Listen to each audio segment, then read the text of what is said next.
All right, so we're gonna do my that's my new startup for tonight. Where is it? Yeah, so that's my new startup right here. So enjoy. I can see you in tower though.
wasting no man, you know.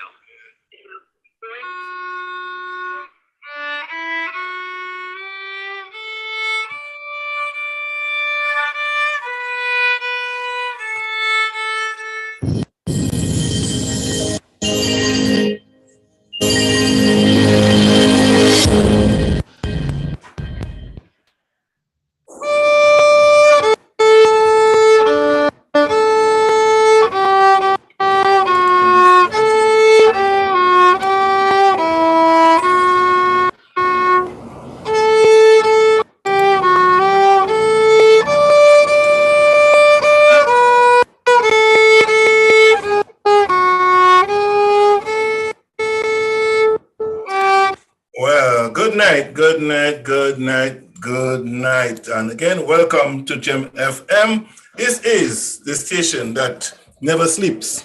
Yeah, 24 hours, the only gem on the FM. This is Gemfm. Welcome, everyone, from near and far.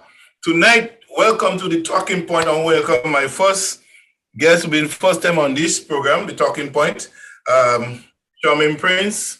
Good evening to you and welcome to Gemfm.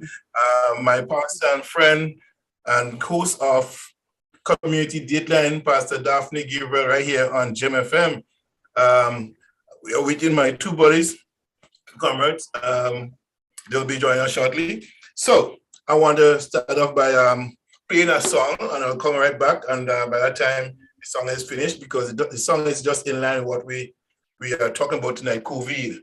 And this one from the man from Trinidad, they call Scrunter. Here it is. Oh God! Here we go!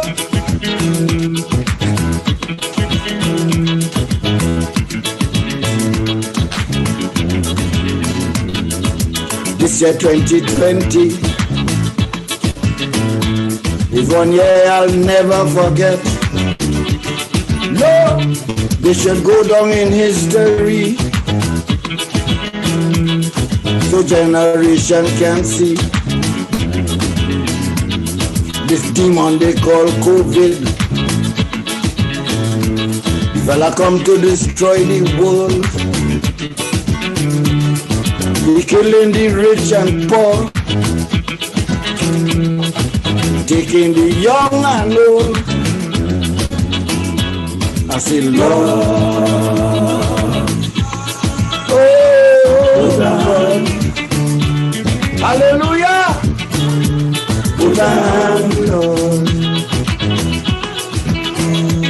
put a hand, Lord, put a hand,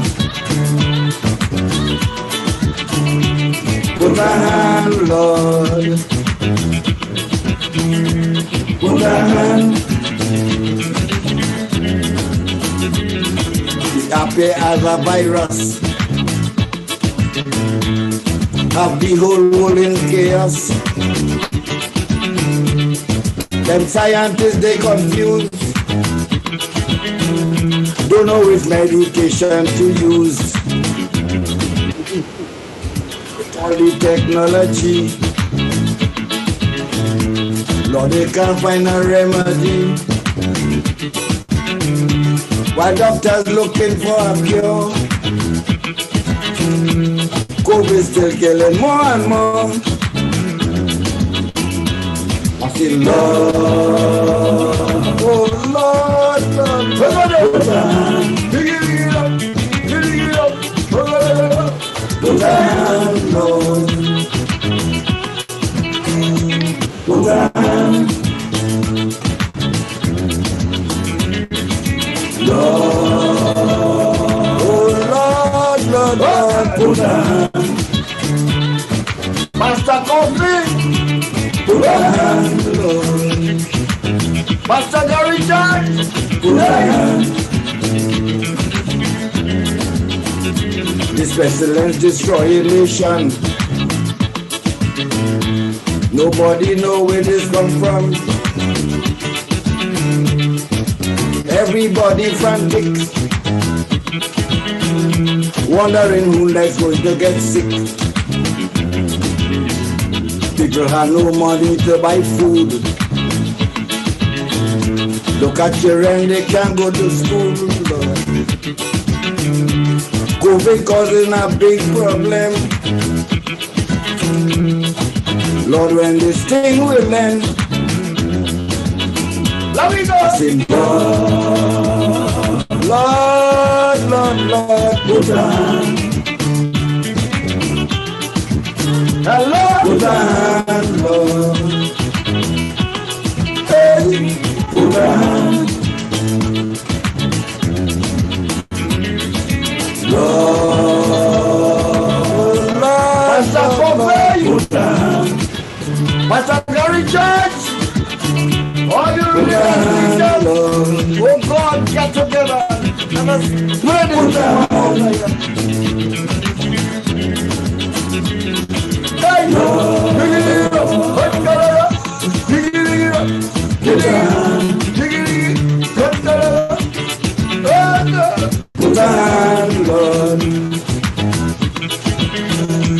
Put a hand, dig it up. People call on Jesus, Lord. Living in the last days, put a hand.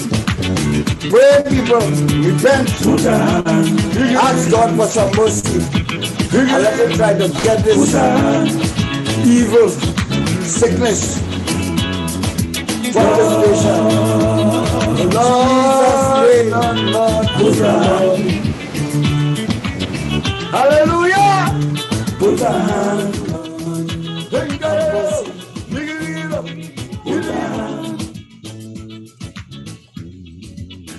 hand, Put a hand, Lord.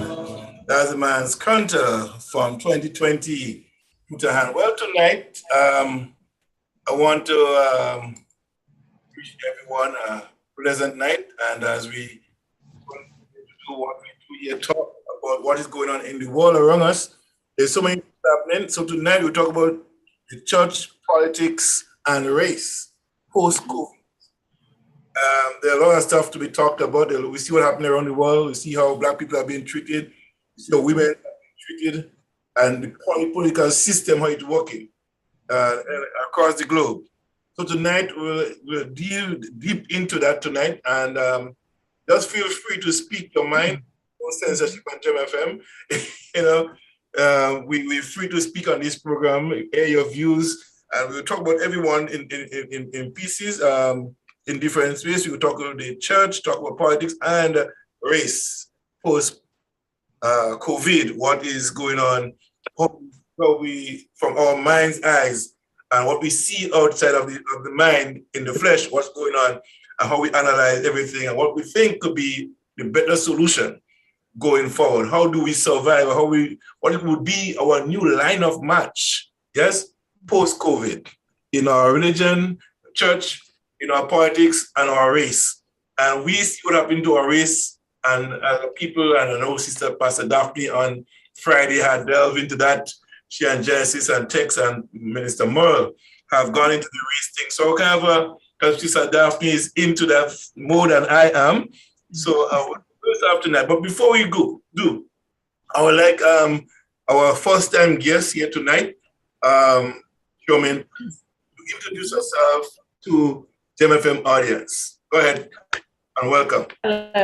Hello, everyone. Good evening. My name is Charmin Prince. First, I must say thank you, John, for having me here.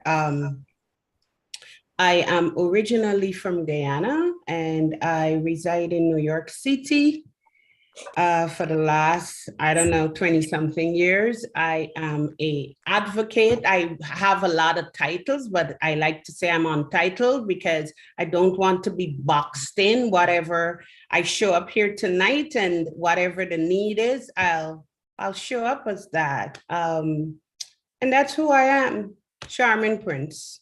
Thank you for having me.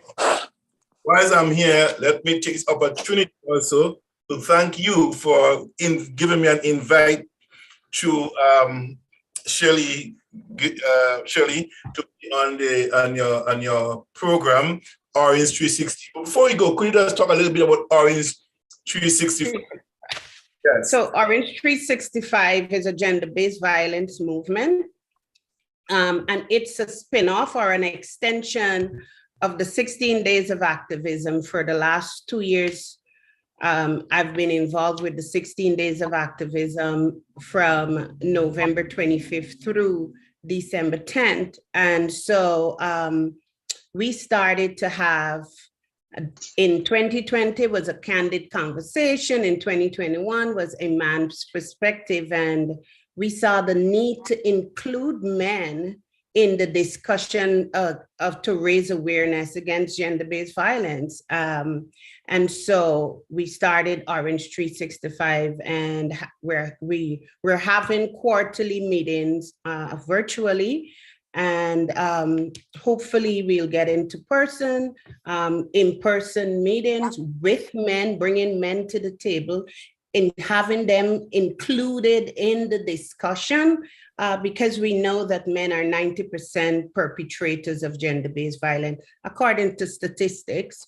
So it's important for them to be at the table. It's important also for us to create a safe space for men, because women have safe space. Women have groups in churches. Women have groups at work. Women have groups in Facebook. Women create safe spaces for themselves, while men don't do that. So we are creating the spaces for men to invite them to discuss gender-based violence, but also to show them that a safe space can help them to express the part of them that mothers and society has suppressed, and tell them it's not okay to show emotions. So our next meeting is on Zoom on May 28th, and I have a special guest who is a coach for men from Canada, Men on Fire, and he will be there on May 28th. Thank you. Thank you. I must say, indeed, as being part of the last two discussions, I really do appreciate that, and I know that a lot of men have been battered and bruised as well. Free to talk, free to cry, free to show their emotions, and so on. But I want to thank you for taking this step beyond your organization for pioneering such an organization, bring all the genders together, both genders together. Yes. Where we can have a safe space for everybody to communicate and communicate effectively. All right, moving along. Who is IP23? Is this Hudson Judge? All right. Well, we have here, and I will leave Pastor Daphne for last. I'm going to start off with her first. Delbert Battis is here. So Delbert is from what they call the cultural capital of Grenada. I want to welcome Delbert tonight. He is my friend from many years. We have been in the student movement together in Grenada. We work for the Grenada government together. Back in the young people who run Grenada for 4.5 years effectively and make things happen. We were part of that group of young people, student movement, right up to the collapse of the revolution. Group of young people. My daughter was amazed when she heard how young we were when we overthrew a government and take power and build an international airport. And she was wondering, what's wrong with you young people then? But we did it. Anyway, we did, and we had made a difference. So she was amazed. So Delbert, I'll let Delbert introduce himself, because we have, I don't know if you ever met Pastor Daphne, and then we have Sister Charmaine Prince. So go ahead, Delbert, introduce yourself. Good evening. Thank you very much. I don't know what else I can say. You just said it. I'm a simple country boy from Chantemelle. Grenada's cultural capital, like you say. I'm happy to be here to share the panel, share be part of this conversation.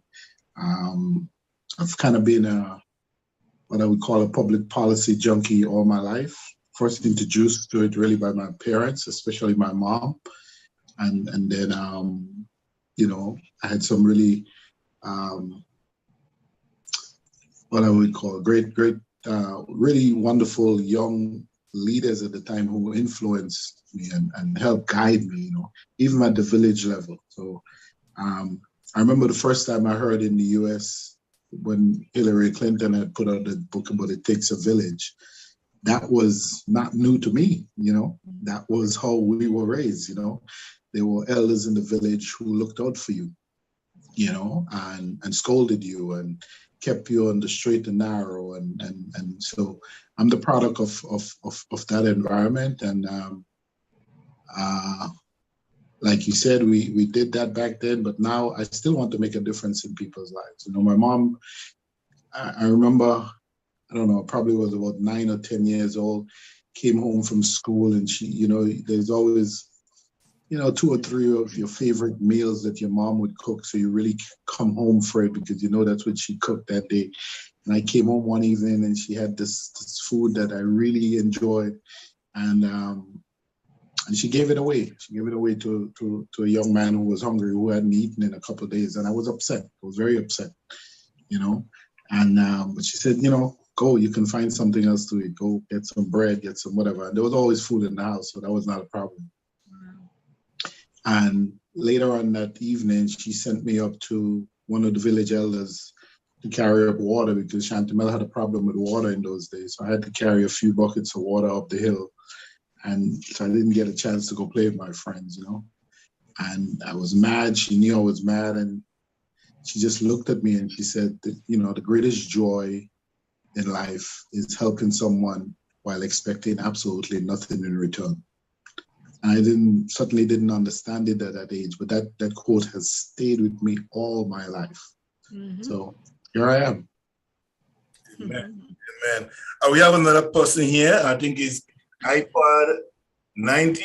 Could you identify and bring your video camera in view so we can see who you are? I think that's one of my guests. She wouldn't put on her camera. Okay, all right. Okay, thank you. Well, Pastor Daphne. Yes. Pastor Daphne is a very nice lady. I get to meet her a couple, 5 years ago, 4 years ago, I think, 4 or 3 years ago, before COVID. We did Black History Month. She came into the studio and she was greeted by my little 1.5-year-old who was actually acting like 5, Abby. She could wait for some water to drink and stuff like that. And Daphne didn't take the seat stood up and she waited until I came to the studio and said, Brother John, this is a small business, a big business in a small place. Yes. And she saw, even don't tell her what my dream was, she saw the vision, just looking at what I'm doing. When she came to this place and see what's going to happen, she was just delighted by it and encouraged me from since then. She never let up on me. And I'll tell you this, somebody say they pray for you and they say it, but when somebody pray for you, you could feel it from a distance. And you think from a distance that, you have no inclination that is the person, but when something happens and you take the necessary actions after finish praying, just lining up with a prayer that you did not know the person do it for you, and then you're going to check your phone with a full prayer against what's going to happen to you. And I say that to say, when I went 2018 to our sister's funeral, I woke up in the morning, I did not want to go upstairs to associate. And the spirit said, just sit down, just stay downstairs after I finish, just relax downstairs here, don't go nowhere. So I stood downstairs, I sat down in the chair that I read and do everything.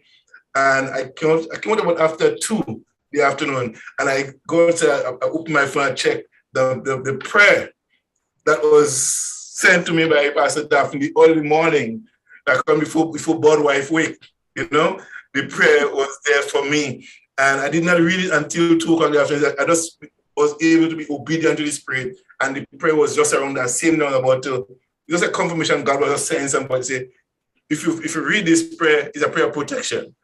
And the things that you don't want to get engaged in. So she was always, and she keep doing it all the time. And I do not know, I sometimes go to stuff during the day and just the prayer I will get from Pastor Daphne. So she's always been praying for Gemfm and for myself and my family. So we have this bond and this friendly relationship, friends, pastor, and everything, a family member, Gemfm, and she's now the host of Community Dateline on Gemfm Mondays, Wednesdays, and Fridays. That's all I'm going to say about her. She will say the rest about herself and her poetical work. Wow.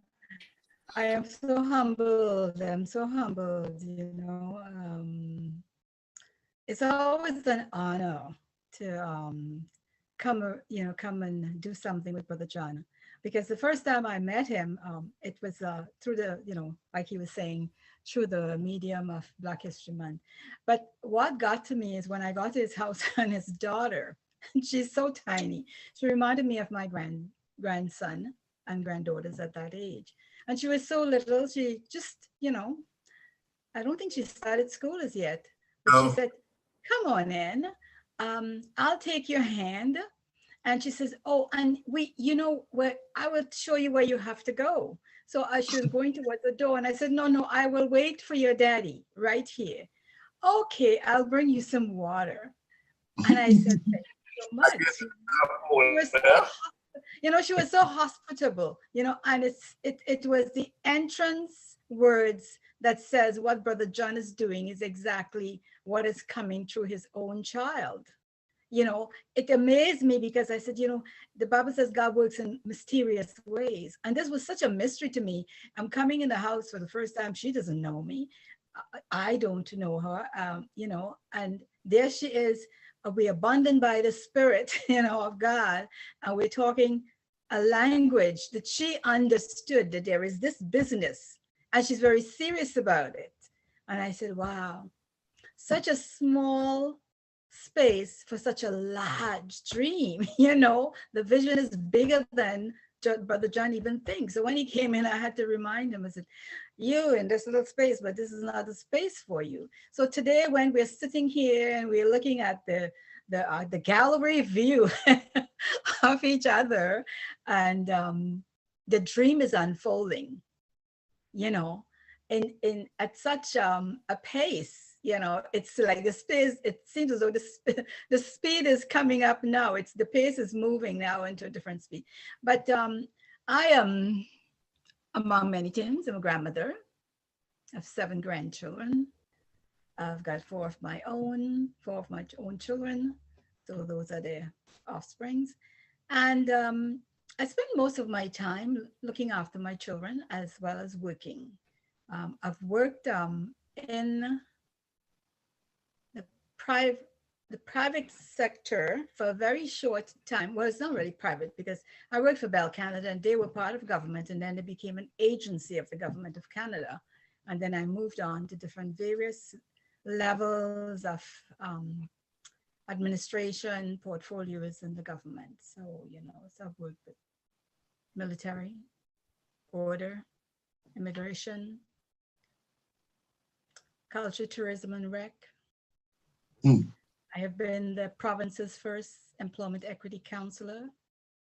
The bill was rescinded because, we are Black people and they don't want a bill with a counselor that would, as long as they can't push you over, there's going to be a problem. And there were two of us, my colleague, she was from India.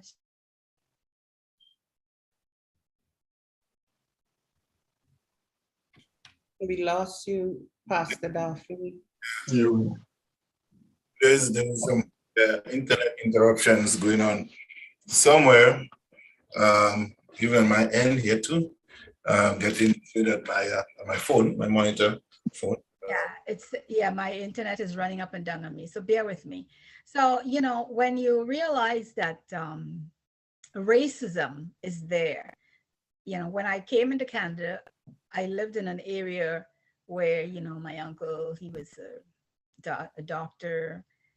It was an upper end, suburban home. And then you go into the city and the urban areas and you realize racism is subtle in Canada. It's not like in the United States where they are blatantly, oh, here they, no, I mean, I lived in New York for a while, and I lived in Texas when people were riding horses, to work. So when you think of racism and the African in the West, you see that those in the homeland did not, they haven't made room for us, and they haven't called out the system and say, you cannot call my people anything derogatory, because here we are. They came from the continent. They weren't asked to come. They were enslaved, forced into so many things. Our identities were taken, our culture, our clothing, our languages. It's a lot to swallow, even though we have done very well for ourselves.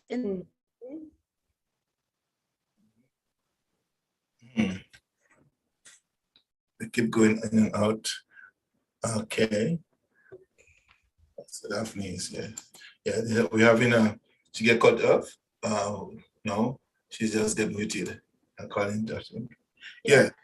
Okay. An upcoming prince in line of the throne to be forced to say all the way from England, I am sorry for slavery, for enslavement. And they keep saying slavery. We are not slaves. And that's why we have to get our identity back and let them know that we are not slaves. We were enslaved. And the type of atrocities we face, sexual abuse, harassment, death, atrocities that we can't even fathom when you think about it, the simplest of things. And yet still, as we speak today, Ketanji Jackson is fighting with such a high, uncomparable education. When I look at her and I think of her, I think of, how I was brought up to do the very best that I can. I mean, she's been answering questions. She's not looking at papers to run back and forth. She writes names down, things that they ask about. When you know what you know, and when I look at myself,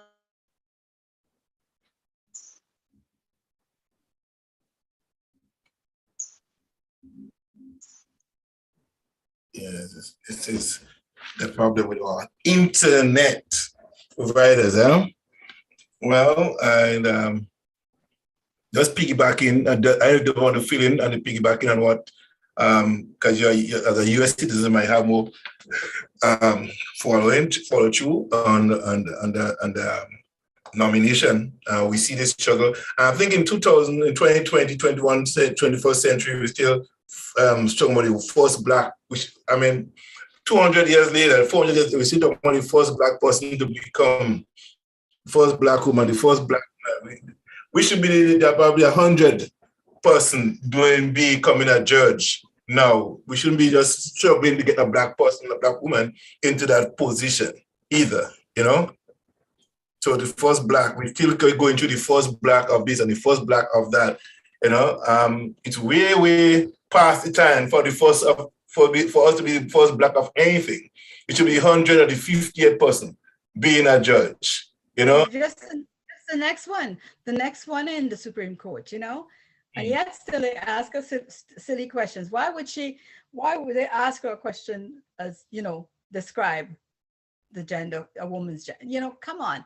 What does it have to do with it? And if she was to answer it, it will be used against her. So she was quite right for the answer she gave. Many of the media have been trying to slice her up and, you know, for sandwich, but at the same time, she was in her right. She reserved that right. Not to answer. Yes? Yeah. Just a lost thing get lost in the river. So, Jared, what are your views? Are you both you and Shaman go pop in here because both of you live in the US? And Pastor Daphne is back. Yeah, no, what she's doing is like the position that she has, because she's so well and articulates so well. The woman is like trying to say to her, well, maybe you're not a woman, you know, maybe you're a man. Describe, do you know what a woman is? Like, I'm like, where was she coming from? Which angle to ask such a stupid question? It is, you know, everything else that the woman's done, you can't match with it. Yeah, that's She's the best America will ever get. All right. So as we continue our conversation tonight, so Pastor Daphne has kind of wet the field and talk about herself. She's also, if you tell them that part of the women's arm of the Liberal Party, you're also part of that. Can you tell us a little about that? I am on the Seniors Liberal Commission. I'm also on the National Women's Commission for the women that are running for politics. So what we do is we encourage, empower, help them out to move to the next level. A few years back, I was a mentor and a coach, you know, in line for that. I still do coaching, but I do it for LinkedIn as well. LinkedIn. So, you know, we must have a voice. Absolutely. People don't have is that voice. Yeah. If you must do your census, you must vote. It doesn't matter whether he's good, bad, or indifferent. You can always go back and say, guess what? I voted. So therefore, as a public servant, you have to address my needs. But if you don't vote, you don't have a say. Yeah. You just get the crumbs from under the table. And a lot of Americans and Canadians and Black people around the world, they don't realize the reason for the vote. And until we get the understanding what a vote says, a vote puts aside a budget that will include you as a young child, as a senior, when you go into your nursing home, your medication, your therapies. So we have to vote. It's our right to vote, and it's one of our human rights. You know, we have a right to life, we have a right to be born, and we have a right to services. To that. Well, that is so powerful a statement here. So as we move along, I want to address the first question, part of the topic here, the church. Many of us probably grew up in the church. Our grandparents probably took us to church. Our grandfather, somebody instilled some religion somewhere along the line in us, and we grew up being respectful of the church. We don't, if you pass by the church, if you have something bad to say, we wouldn't say it. We're afraid that we'll be punished, sent to hell for speaking badly by the church. Even drunk and falling on people, when you go to the church, they walk straight, and when they pass the church again, they get drunk again. Yeah, they don't want to pass by the church looking drunk, feeling drunk, even smelling drunk. Yeah, but, that was the kind of, that's the kind of human, but that's what the kind of thing was. The church was the mainstay of discipline. Yes, they had this sort of a helicopter side guidance over you. The church was that. The school and wherever you grew up in was, most of the schools in the Caribbean was either Catholic, Methodist, or Anglican. Right? So we grew up under some religious studies in our growing up. Well, fast forward to the 21st century. Many of the people who have been to church, stopped going to church, go away from the church. We adopted different things in our lives as we grew up. We start questioning the Bible because we're reading for ourselves instead of they reading to us. And we start forming our own opinions about God, our spirituality, and religion. Now we are here, 21st century. We had an invasion of COVID-19 from whence it came upon us. Some of us got caught unaware, and the media feed us information and misinformation and so on. So as a church, we were the people to heal people. People was also reach out and pray to make sure that people be sick or get well.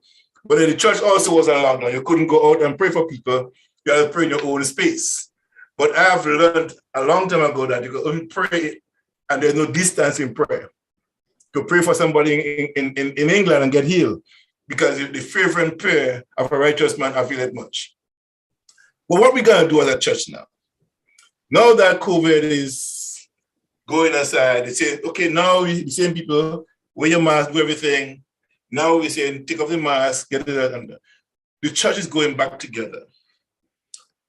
And I've written several times to certain people asking on a church level, what are we going to do post-COVID? For those who in our community that will be coming in, fearful of dying now, fearful and some people are traumatized and they need help. What kind of a system do you have in place as a church to facilitate those people? How are we going to address the issues of our community when they're coming in now? Do we have counselors in place to help them? So I want us tonight, we have Pastor Daphne here, and anybody listening could call in. The number is 437-980-7467. And let us know what you think. Where should the church go from here? What should we do post-COVID as a church? What should the church do? I just want to say, one of the important factors or features of the post-COVID church is mental health intervention. You mentioned counselors. It's so important because the church has been the bedrock of healing. Most of us, as you mentioned, Anglican Methodists, you made me reflect on my primary school, St. Ambrose Anglican. I never even pieced the two together. But we have been socialized in religion. And COVID hit us, and many of us are still traumatized because we lacked the coping skills to deal with COVID. Many took that time also because we have internet and we live in the age of information to educate themselves, to study the Bible, to study religion, and now those that are returning have needs. So those needs, the expectation is that I'm going to go to church and these needs are met. But the question is the church prepared and ready to meet these needs? Amen. Is the church prepared and ready to meet the needs of the person that has suffered anxiety during COVID and hasn't received any help? Is the church ready for all the psychological problems that people endured during COVID? And this is a critical question. And also we have a lot of young people that have embraced critical thinking and they have questions. And some of them are afraid to go into the church to ask the questions. And where are they? You go look on TikTok sometimes, the information that you're listening from the young people. I am in my 50s and some of the information I didn't know. And I thought that I was well versed. So the question is, again, is the church ready for post-COVID? Today I read, I am a follower of Hillsongs. I don't know if you guys, know, Hillsongs, right? And I'm reading that the pastor resigned, and because of characteristic flaws, and he was forced to resign, and he has a case. COVID showed us also that it's not about the music, it's not about the word. Character is so important in these days, right? Because people are looking at you and they're expecting you, Pastor Daphne, they place you on a pedestal because of the title. And there are certain expectations that they have, and they expect you to meet those expectations despite you're a human being. True. Pressure. I want to just add some fuel to this. Because a lot of times, and I ask the question to the people I asked the question to on 3 different occasions, and nobody replied. Are we prepared for post-COVID? The thing is, and I said on the beginning, Genesis, Jesus said, Jesus said that nothing will grow until there's a man to manage it. So true. So in essence, what God wants is managers. Manage the resources that is at our disposal. And a lot of people want to become pastors, but don't have no management skill. They want to preach the gospel, no management skill. Yes, Pastor, I'm talking about mentoring and coaching young people. That's management. And I often go back to the scripture where Jesus, there's 2 cases I want to just drop here real quick. Luke chapter 15 and Luke chapter 16. Says a righteous man leave an inheritance for his children. Well, there was 2 sons that got one asked for his inheritance, and what he wanted was just the cash. He wanted the money. So he took his money and he left, and he lived a riotous life, the Bible said, until all of it finished. Never invested a penny. He lived riotously. But the father knew that he had no substance. This money, the money going to be done in a matter of weeks and months. He got to come back home. And so Jesus showed a man who had money but was foolish, had no management skills, showing this. The father gave him because he asked for it. And many of us ask God for stuff, but we do not get it. Or someone will get it. And I say today, God will never give you something that you ask for, will give you what you could manage. Amen. So here we have situation with pastors force themselves to become pastors, take side, what do you call them?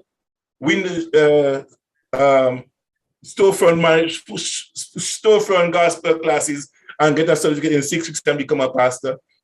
No management skill, gone on their own without any spiritual depth in them, and they fail the people. Because when crises come, they have no crisis management skill, they have no counseling skill, but they know the Bible. They could preach up a storm, but they can't manage people.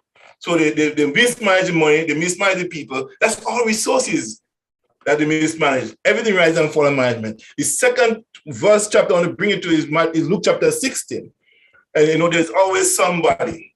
Or go and tell somebody something about if you're not doing something right. So this brother went to the owner of the business and said, this man, Bob, is not running the business properly. So the owner comes and said, Bob, what is I hearing about you, about my business? I want you to give me an account for it. God will call a lot of us, ask us to give an account in this post-COVID. Those religious leaders who are mismanaging his people and the funds, the 10% of the people.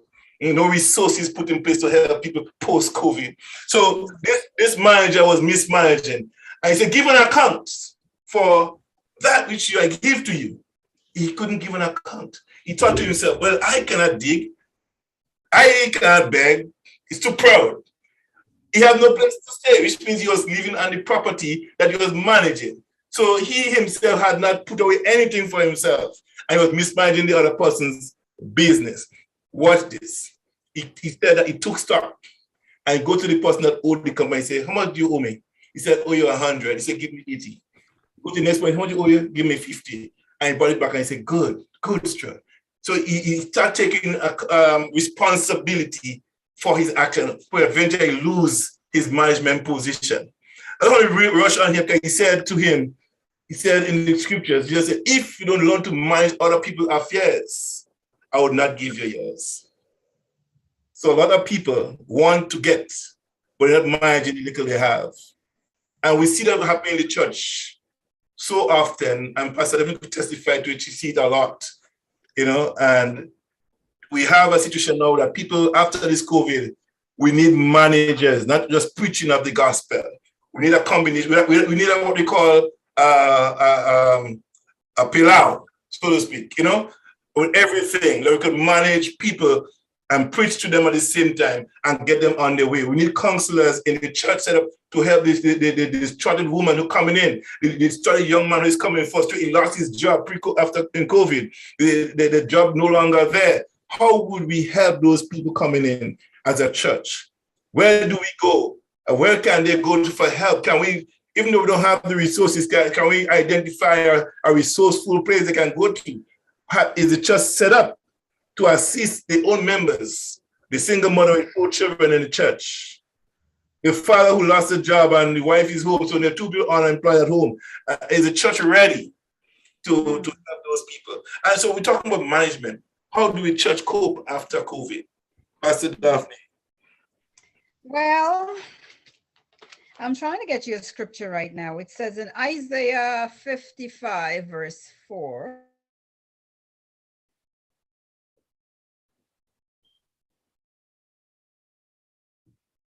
Your mic gone off.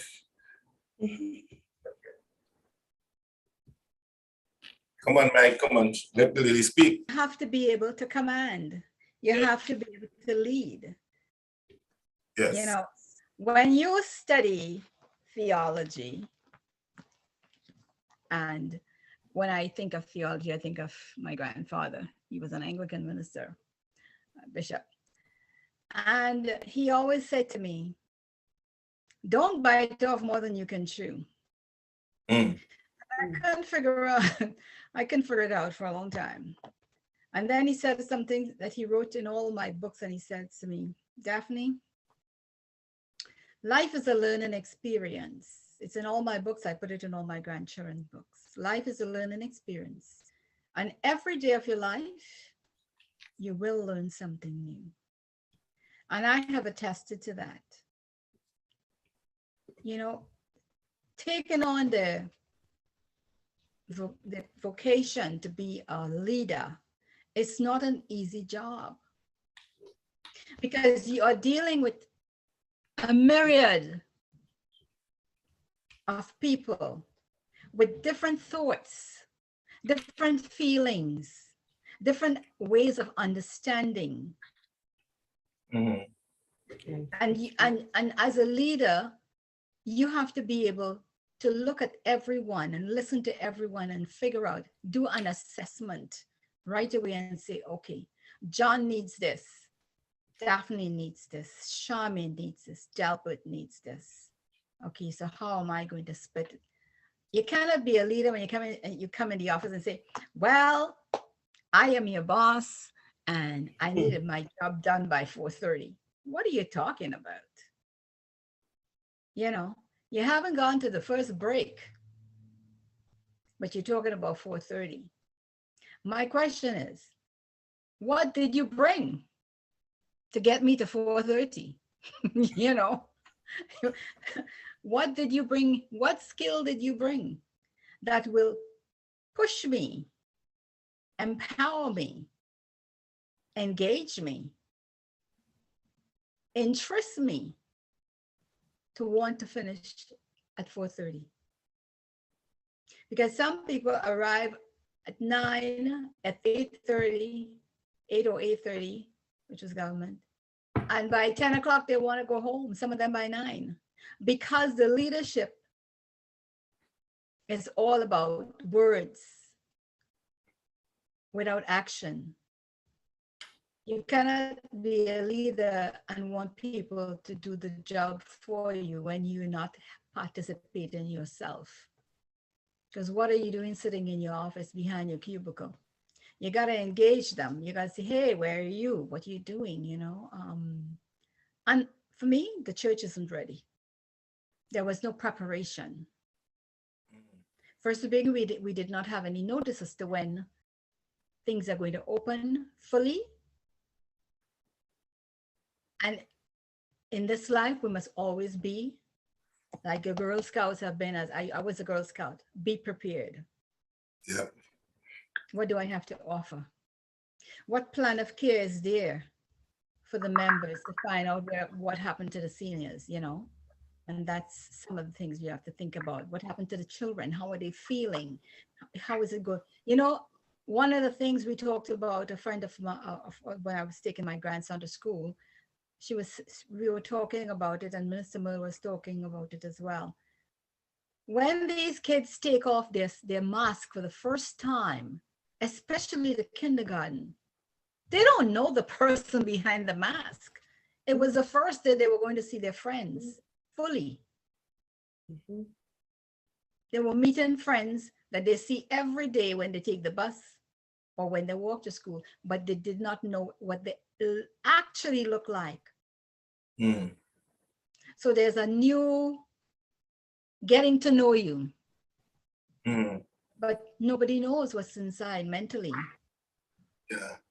How are they dealing with it? And Pastor Daphne, that's the question I asked, is I wrote them three occasions. No response. No, everybody was mute. I'm prepared to help. I'm prepared to come. I'm not a pastor by any means, but you know me. And I tried my best to counsel people and help them out of the crisis. Because when you're coming out from a situation of lockdown, where more abuse take place in a home, sexual abuse, physical abuse, mental abuse, verbal abuse take place when people don't want to live together. And sometimes the wife who didn't go to church and the husband was not going to church, they're now in the same space 24 hours for 2.5 years in most cases. Almost 3 years, almost three. How do you, as a church, prepare people to come back in the new normal, so to speak? How do we embrace the new normal? How do we prepare people to go into the new normal? How do we identify as a church the most needy persons in the church that come and clap and sing and dance and go back home and dancing the troubles away right back to the house, and nobody take it and pay attention to that person, that mother who, how are you doing? I'm okay, And she broke and she hungry. She clapped her hands, she danced, she singing the choir, and she going back home still. Broke, mentally disabled and dysfunctional. And she go and meet a hostile husband and have to meet other kids at home, children at home that is not doing very well again. And the children start saying, I'm going to church. This church ain't working for me. How do we could sit down and ask people to come to church just to preach to them another Sunday without helping them? I cannot, and I'm being very honest. But one of the things you have to realize that the church is a hospital. Yeah, but the doctors there. Can you imagine? For the soul, the mind, and the body. And a lot of pastors don't realize that. I always say, my grandfather said, it's a hospital. Yeah, it is. But they're not prepared. There are a lot of people out there, but we're not paid. Are we identifying them? Charmaine, you want to say something? Yes, because when you said the church is a hospital, I love the analogy, because I wrote here, man is a tripartite being, spirit, soul, body. Yeah. But is the church providing a 3-course meal for man? Is the pastor equipped to provide the meal for my spirit, the meal for my soul? And if pastor hasn't fed his soul and heal his soul, it's impossible for pastor to heal my soul. And then how is pastor providing healing for my body? I may come to church hungry, but nobody knows, as John says. And when I leave, I return home spirit-filled, but still hungry. So there is part of me that, part of my tripartite being, that need is met, but the other 2/3, there is still a void. And so week after week, that void is being expanded. And then eventually I quit. I stopped going to church and no one checks on me. And I deteriorate, the person deteriorates. And I want to piggyback or underscore something that John mentioned, because the UN Secretary General in 2020 called COVID the shadow pandemic. And he called COVID the shadow pandemic because husbands and wives were caught in the same space after many years for lengthy hours, and domestic violence, sexual abuse, all kinds of gender-based violence and other predatory behavior or abnormal behavior occurred. So now that we're out of that era, any organization, and especially the church, because that's our refuge, that's the hospital that we run to, that's the place that we find comfort. What would the church do for us? Here is a woman who just realized, I am no longer in love with my husband. We're strangers. But then they go to the church and pastor finds that scripture and says, but God does not allow divorce. But this woman is miserable, and he sends her right back there to suffer. So there needs to be I just think that God is really calling the church into a new place. And I don't even know if it's a call. They're being forced into a new place because the congregation needs have changed. Yeah, most definitely. Before Delbert add his 2 pence in here, I want to just add something here, because and people might, I'm accused of not being a Christian, so I'm okay with that, and I've been singled out for my activity, my openness, my outspoken way of how I see things going, and I refuse to not let that distract my movement forward. Yes, and when you are with people like Pastor Daphne, who knows what I know and who understands that the church is dysfunctional, and some of the people who run church, they're just filling up spaces, not elevating people. Yeah, there is this one thing that I see happening, and I call this again, the still mismanagement of resources. Yeah, and the people who should be looking after people, even though they don't have the skill set, but you can get the people who have the skill set to fill that void, to address the needs of your people. Yes, and make them know that there is hope here. There is spaces that space here where you can feel comfortable. There's somebody to help you through the crisis. And I say that to say that once there is a money flow, everything is okay. But then you don't trickle down as everything else. And people go back home the same way they came in.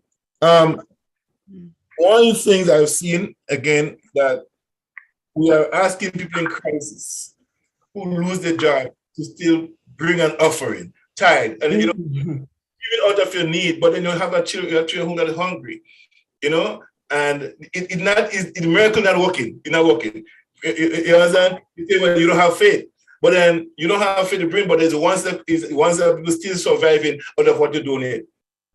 You see? And you're not tricking on the help is not coming. You're not showing us how Jesus said, invest, make an investment, do something. That doesn't in the church, in the stock market. Jesus has taught all of that, but we don't do that. So I want us to seriously, how do we transform the church into adopting the new, and to be able to better prepare our people to evolve out of the COVID period, and to pick up that thinking, and to help people to grow financially, spiritually, socially, and because there is so many things that, and I say everything is politics, whether you like it or not, everything is politics. So how do we embrace the new as a church, and the church? How does the church embrace it? Delbert, I want to bring you in here at this point. Well. This is a loaded topic. Um, I don't know that it is my field of expertise, but as somebody who grew up in the church and has rejected it, in my view, the church has never been able to do those things. So why would we expect it to do it in the post-COVID era? And I think, for one, the church, the church was exposed. COVID exposed the church as a very flawed organization, or whatever you want to call it, club, group. I don't really matter to me, because it revealed that that so-called spirit of community, uh, the idea of a group of people who worship together almost weekly. Some do it more, some do it a little less. Still was not able to find the strength and camaraderie within themselves to really help out each other. But the question really that I'm asking is that the role of the church? Is that really the role of the church? Or has the church over the years attempted, because I don't think they have done a very good job of it, to focus on our spiritual needs uh, for the congregation, but the people who are generally in leadership at those organizations, spiritual needs is not their number one incentive or motive for being there. So you have things that have emerged in the last 20, 30 years as prosperity gospel, and people finding sort of different quote. You can find a quote in the Bible to justify almost anything. After all, the Bible was used to justify slavery, to currently justify white nationalism, to justify the second class citizens of second class status of women. So you can find things in the scripture, or people can bend it and twist it to suit their own agenda. Um, we started, John, I don't know if you remember it, and I'm sorry Ken is not here, because he's somebody that, well, one of the first person I heard speak out on that. When we weren't even sure what COVID was, and what the effect, the damage and effect that it would leave us with, he started to speak about how do we as a community, and especially for us as Black folks, learn to collaborate more, learn to cooperate more, learn to find things that, because in many cases, right, outside of the color of our skin, we don't share a lot in common, or we don't find the things that bind us together until we are faced with a crisis. So, as Pastor Daphne was referencing earlier, and this week, Black people in the United States are up in arms because of how Judge Jackson has been treated. Here you have arguably one of the most qualified, one of the most brilliant, one of the most poised jurists to ever be appointed to the court. Okay, and you have a bunch of idiots, moronic, I don't know what term I can use, asking these silly questions. And I was just hoping that the Black woman would just come out in her and just go postal on them. I mean, because but hey, she's a Harvard trained, she's a judge after all, so she exercised prudence, and she knows how to exercise that control and smile through it. So I think that going forward, the church is going to have to re-examine its role, because in addition to us finding sort of spiritual foundation, us finding sort of spiritual food, and it has to do more than that, because you cannot preach to a hungry tummy. If the kids are in church and Sunday school or whatever, and they're hungry, or they malnourished, or any other, let's say some of them may have behavioral issues, what is going to draw them in, what is going to make them better kids, what's going to make them grow up to be productive adults, Mhm. is not only them finding their spirituality, but if they're faced with all these other problems, Mhm. spirituality is going to take a backseat. So, how does the church better prepare itself to satisfy those needs? And we talked about, um, um, personally, I didn't realize that, and there were a lot of things in the media about, that people were struggling mentally to handle this. I, you know, I used to joke since I was a teenager that if everybody in the world was like me, the psychiatrists and mental counselors would be out of business. And so far, so good. I've always been able to internalize my stuff and figure out a way forward. Probably I deal with it more because remain, I'm always optimistic about the future. But I recognize that there are people who really struggle with these issues and that they need help. But in many ways, the people probably who can best assist the church in beginning to um, add some assistance in the communities where the church is served may not be church members or may not be people who are into that sort of religious coming together weekly or bi-weekly or otherwise. There may be people who are trained professionally to do this. Some of them, like myself, may have rejected religion, so they're very suspect of anything that the church is doing. So the church, in my view, would have to redefine itself.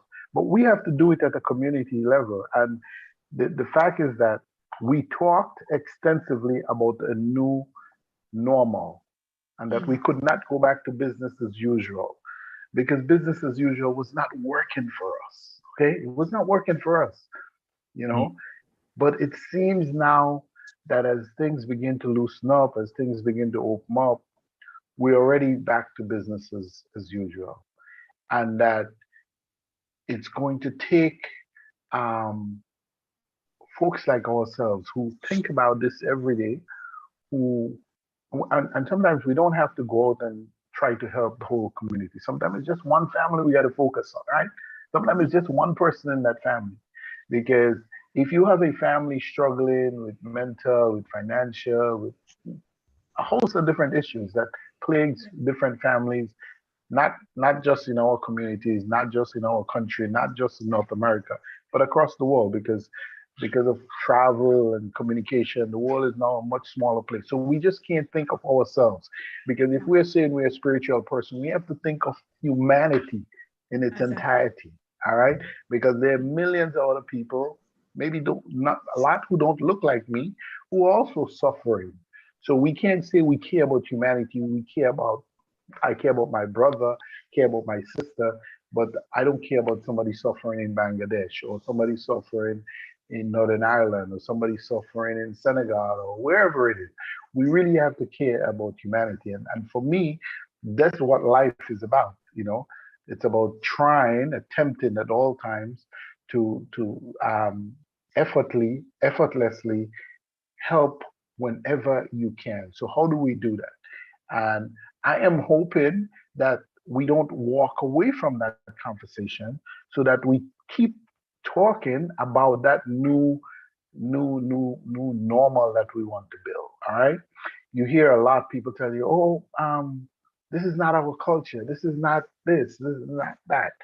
Sometimes a lot of what we talk about as culture is just old bad habits, right? It's just old bad habits. Should we stay in those old bad habits because somebody telling us that's part of our culture? No, we have to improve. We have to change. We have to find greater ways to collaborate. We have to find greater ways to lift up each other. And the reality is that, okay, even when you look at it from a scientific, okay, it makes you feel good. I don't know about anybody else, but I think most decent people, when you're able to do something to help someone, to empower them, to see them grow, to see them better take care of their family, to help out extended members of that family, I feel good about it, right? I feel good about it. I feel good. I don't need anything else. Just that I was there at that point in time. I was able to lend a helping hand. That person was able to use my advice or whatever it is I was able to provide them, and they were able to use it to empower themselves and their family and friends. I feel good about that. How do we do that individually? Then how do we do it collectively and allow that seed to kind of germinate so that we really not just talk about building a new normal, but we start putting the foundation in place to build that new normal. Because we're going to have a lot of bricks and stones thrown at us. So the people who finally end up succeeding are the people who take the bricks and stones that were thrown at them and build that foundation with it. So I'm hoping that that our church leaders could look more at what am I bringing to my congregation, what am I bringing to my community, and a lot less what am I, how is this empowering and enriching myself. I'm not going to call names, but I remember, and by the way, I mean, I grew up in a devout um, Roman Catholic church, in the Roman Catholic faith. Um, John knows that the Grenadier Revolution saved me from going into the priesthood, because if my mom had her way, that's straight where I was headed. She was that serious about it. This is a woman who single-handedly, and I'm not saying that because she's my mother, and people from my village and surrounding village know that, and the Catholic Church knows that also, single-handedly built a church in Grenada costing a couple $100,000 in the 1970s, okay? Couple $100,000. The woman who at the time was a mom and wife running a business and raising 10 children, single-handedly built that church, right? And my mom always had health challenges, I was always amazed how she powered through, you know, when she was in pain, but she still got up and breakfast was always on the table and the clothes was always ironed, and she's doing her business, and you've been the best wife to my dad and a mother to the, not just us but the larger community. She did all that while going through enormous health challenges, right? And I remember the first time I went to came to the US, and I had the opportunity to look at the Catholic Church and its extensive um, establishment with leading health clinics and hospitals all over the country. And if for nothing else, that was what sort of drove the final nail in the coffin for me for rejecting them, because there is no way the bishop was not aware of that. There is no way the priests, who was, some of them were American, some of them were Irish, some of them did not know that in these countries the Catholic Church had excellent institutions that provided healthcare, that they could have helped my mom at a very early age and help her provide that kind of medical care. You know, thankfully, her children were raised right. And as we grew up, we all sort of came together and ensured that my mom got the care that she needed, you know. So how can somebody who devoted her life to the church, and she never wanted anything from them. And to be honest, I don't know if they had come to her and said, Miss Mabel, we're going to send you to the States or London or Canada or wherever to get medical treatment. I don't know that she would have taken it. I don't know, because she was a person who had deep and abiding faith in God, and she believed that, you know, prayer solved everything. And I'm saying that, I mean, I have a lot of stories, right? So a couple of years ago, I was part of a group where there was another member who we didn't get along, but it wasn't personal. I just had a different political and sort of social orientation than her, and she took it personal. I didn't take it personal. I'm just, you know, I say my piece. Anybody who knows me, my mom was known to speak out. We speak out, and she took it the wrong way. And unbeknownst to her, one of her best friends was my god brother. So now she's telling him the story of this guy from Chantilly. I don't like him at all, and he's so arrogant and he's so cocky and things. And he told her, and now she came back and told me the story now, She said, and he said, that's my god brother. And she told me, he said, don't mess with him. His mother can go down on her knees and stay there for 2 days and pray for her kids. So they are protected, And I'm saying that now, and it kind of gives me goosebumps, but that's who she was. So I grew up where we had to wake up every morning at 4:30. The other day I was joking with a friend. I'm like, one of the worst legacy that my parents left for me is I can't sleep in the morning. I'm up. Even if I go to sleep 12, 1, by 4:35, I'm up. We had to get up and go into our parents' bedroom, kneel around the bed and pray. And it was not like one little prayer and you're gone. We're there for an hour. And your turn to pray, and you come up and we have to do it. So I understood that, and I saw her use her faith and her belief in God and her reverence to him to do good, I don't know if you remember in John, in that era, people used to go to Battle Hill. There was a place where you go that annual trip to Battle Hill. And my mom used to get 5 and 6 busload of people from the village. Some of them would never go to church for any other time. But 4, 5, 6 buses are leaving Chantilly going to Battle Hill, And I couldn't understand it, I remember just before she passed away, I met this Indian doctor, Dr. Varma, who had taken care of her and done really wonderful things with her. He asked me, he said, how come your mom never ran for office? He said, she would have won. And he said, she could run this country, So, but everything for her was about her faith in God. And she truly believed that you could not be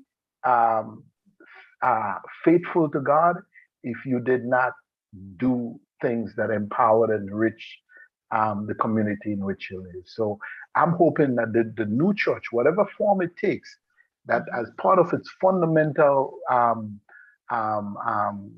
value or its fundamental undertaking moving forward, it would be to really focus not just on the spiritual needs of our community and our people, but also on the mental and how do we lift people up economically, how do we lift them up on the better understanding of our history and culture. All that has to take place within that church, because it will not succeed just trying to feed us spiritually if we are lacking in all those other areas. Thank you very much. I wanted to, before we bring back past Daphne and Mr. Charmaine here, when we're talking about, I understand what they were saying here, but there's also this part of Jesus. We talk about feeding people before we preach to them. Yeah? Mm-hmm. The belly was filled, there was filled, they had enough to eat. Yes? Yeah. We start preaching what to do. And we don't do this kind of fellowship in church after service in most churches, and sometimes they don't have no meal in church after church. Right? So now that we're in that predicament, now that we coming out of this COVID thing, where the people, there were 2 people to work, 1 person working, or nobody working. Some people work for the government, and both people are fired now. They're not working. So we have that situation where people are going to the food banks more often. Now, the stores, the shelves are getting emptier, the prices are getting higher. People are still expected to bring to the church. And I have no problem with that. I'm saying now that we could bring the food together and share among one another. Because what we want to do is to not have people come to church hungry, have people come to church with mental problems. People have been abused at home and come to church and just pray. We pull one verse out of the whole chapter and build a story around it, make people feel happy, they dance, they sing, and they go back home. And the problem still continues over and over. And in the meantime, the children are hungry, the husband are getting out of the way. The wife sometimes is frustrated and she doesn't know what to do again. And the husband is nagging, and that creates another problem. So My suggestion to the church, if we move to the next topic, and I will go on the table and we ask what people say what it should be. But my position is that the church should set up and be prepared to have counselors, and it doesn't be from the exact church, but people in the community and government may have programs where they can get assistance to facilitate the mental issues, the abuse, and everything. I think the church should move in that direction because they already had the gospel. They need the psychological help to help them to kind of re-enter the society again. Pastor Daphne. Okay. I believe that the new norm of the church has to go back to its original state, what it meant to be part of the church. I am my neighbor's keeper. Love one another as I have loved you. Treat people the way you want to be treated. Look after your brother, look after your sister. And along with that, we have to look at the mental state because, I was in a church in Montreal when I lived in Montreal, and they had a house. And what I did in the house is, but the bishop says, oh, what, do you want to use this house for something? So I said, well, let's do a daycare. And then we did the daycare. It was on the bottom of the church because it was a huge building. And then we have this house. Lose. I think Roger is doing some injustice to you over there, Pastor Daphne. Can I hear you? And we were able to get the John Hopkins to come and see what we were doing because of the documentation that was done on each individual from 18 to 80. So the church is the hospital, and we have to treat it as such. Yes, we do have the hospital that we do the surgeries in, but when it comes to the body, mind, spirit, and soul, the church is the hospital. They have to know whether there's food on your table. Do you need some?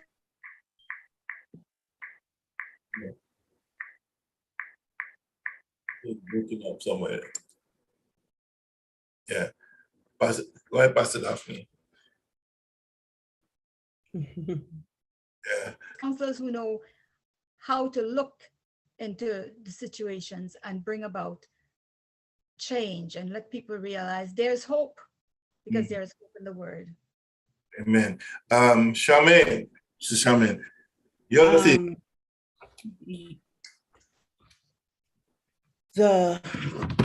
I wrote a collaboration because the church cannot do it alone. Because they have to meet the mental, the financial or economical, the social, the cultural, the psychological, because I am coming to church and that might be the only other place other than my work or other than my place of employment that I visit or that I frequent. So, and the expectation, this hospital, like this social hospital, social psychological hospital, spiritual hospital that is called the church, my expectations is for the church to meet those needs and also address the needs of our young people. The simple gospel that we're preaching is not meeting the young people. Because they're critical thinkers and the things that we never question, they are questioning. So how do we answer those questions that they're asking that we haven't asked, but they're asking and we're unable to answer, and they're going to do their research? How do we provide how do we provide support for critical thinking in the church? Right? Yeah. One of the things that I must say, Charmaine, is you are so correct.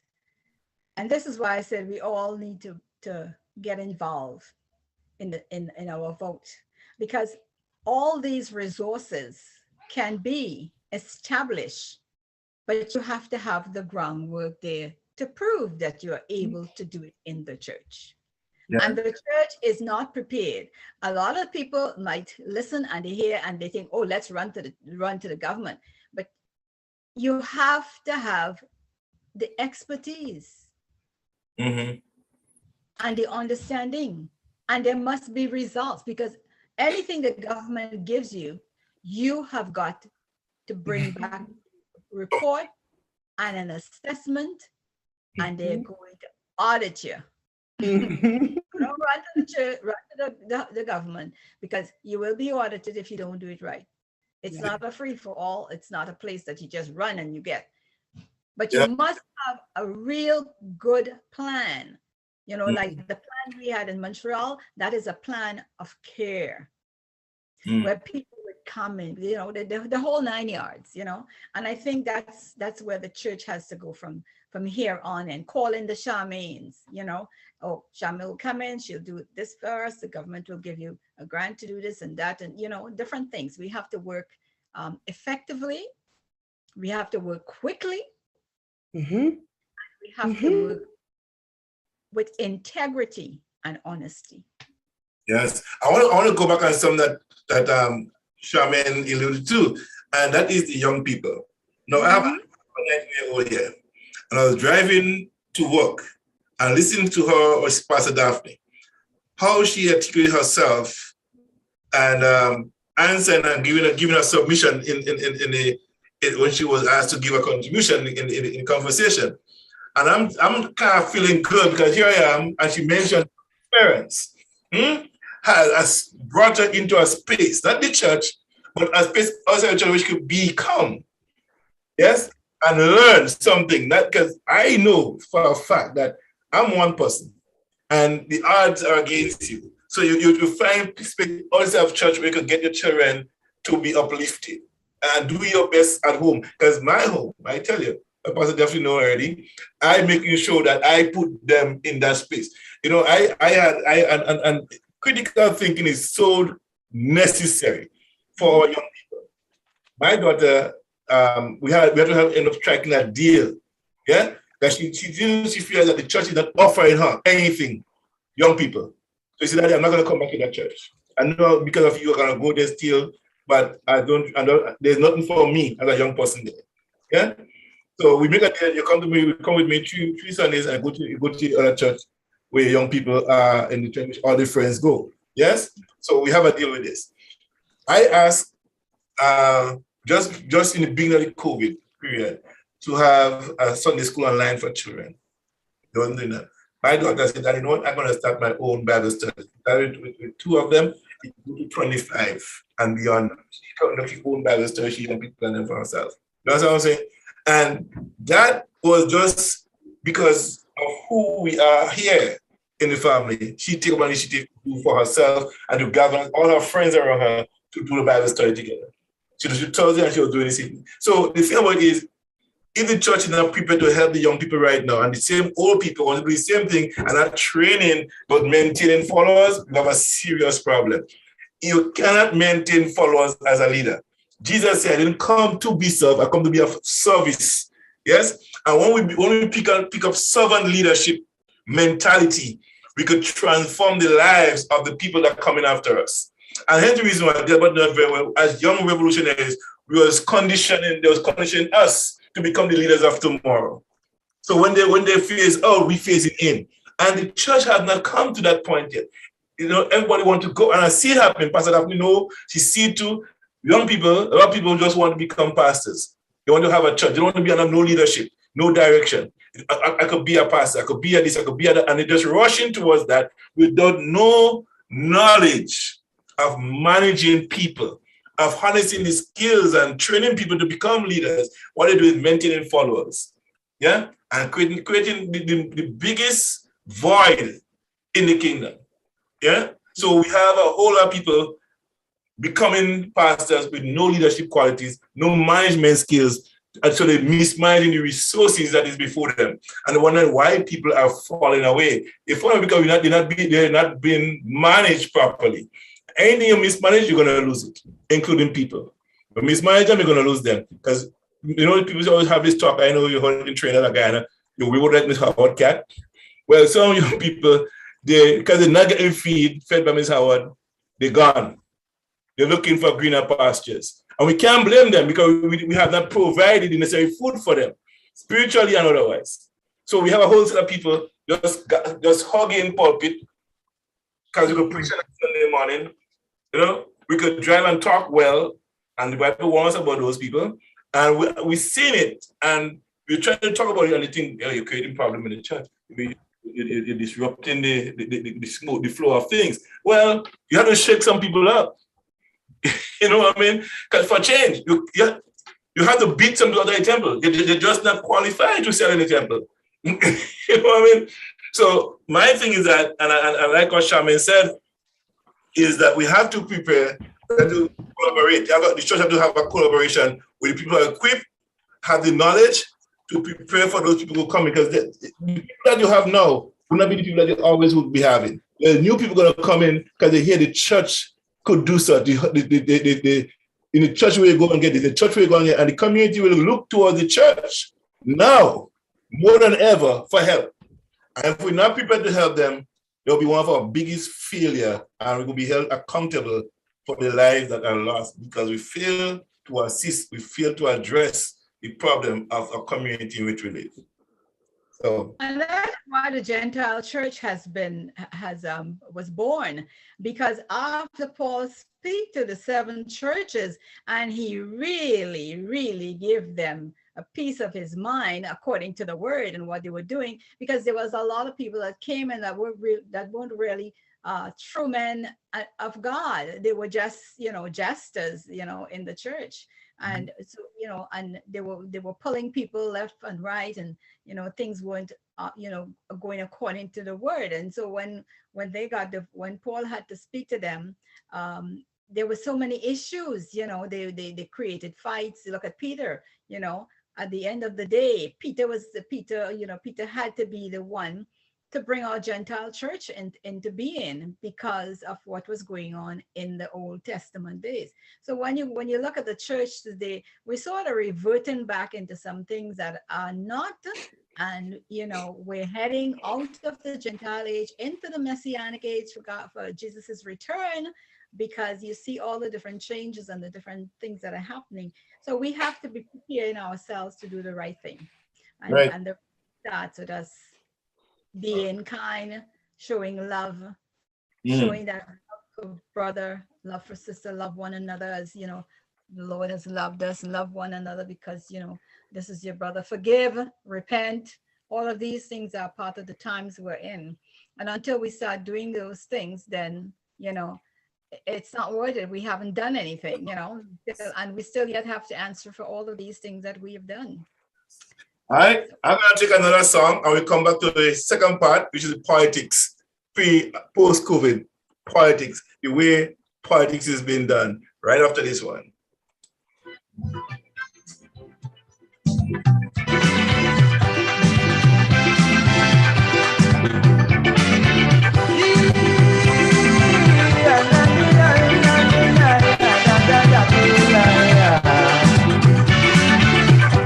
Many weird inventions, calling them nuclear weapons, with a man, woman, and children. Love and understanding to have lost their meaning is only power mankind seeking.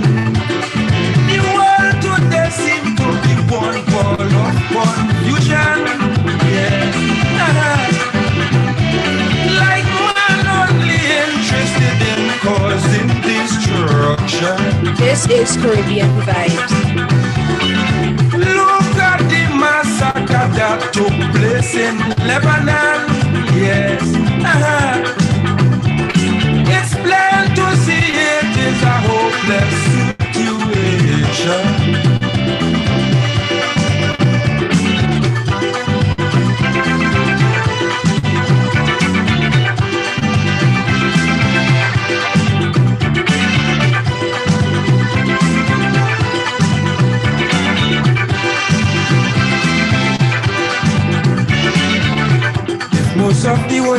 brothers don't try to come together, the world could plunge into disaster. Today's headlines are shocking, thousands and thousands dying, like World War III is in the making. The world today seems to be one ball of confusion, yes. Like man only interested in causing destruction.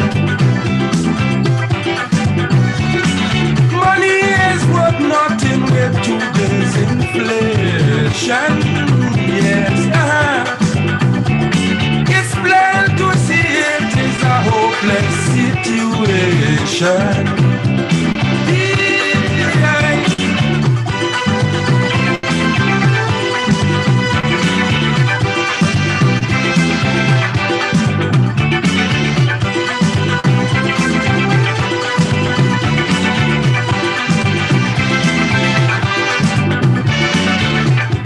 Finger on the button, and Lord knows what will happen. Is the whole universe they threaten? Maybe they don't remember the bomb in Hiroshima. In history, it's the worst disaster. That's why the world today seems to be one ball of confusion. Yes, like man only interested in causing destruction. This is Curriculum Vibe. In the Falkland, Argentina, and Great Britain, yes. It came to blows over Rapper and Sheep Island.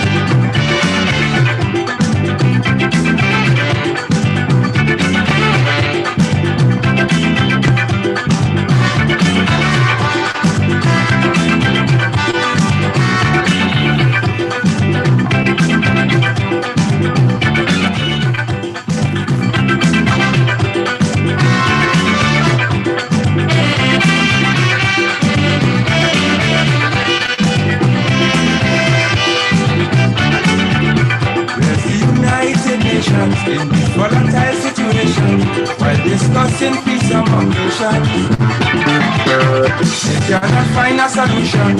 It's leading to destruction, while there's no peace on the horizon. The world today seems to be one ball of confusion. Yes, like man only interested in causing destruction.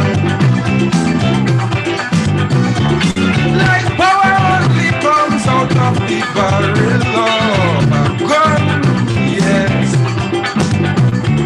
It's plain to see it as a hopeless situation.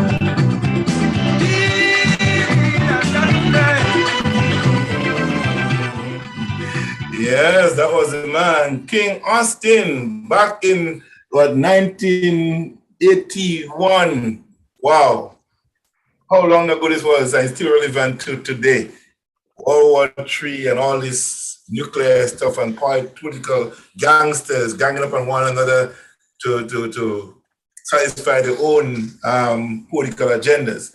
Well, a good night to all our listeners out there. Sonia Matlin Scott, Minister Merle Fleming, Nigel John, my sister-in-law Joyce Vincent Walker, good night to you. And to the many people out here tonight, I want to thank you guys for tuning into Gemfm. Those of you listening on the radio, again, can I see what I know you know listening to us today. God bless you and make you a blessing. Please like and share this live. Yes, www.gemfm.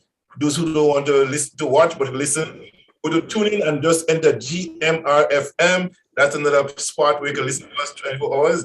And the tune in app, you listen to us there as well. Good night again, Kalan Maximary. Good night to you, my brother. Again, so now we're going to part 2, politics, post-COVID.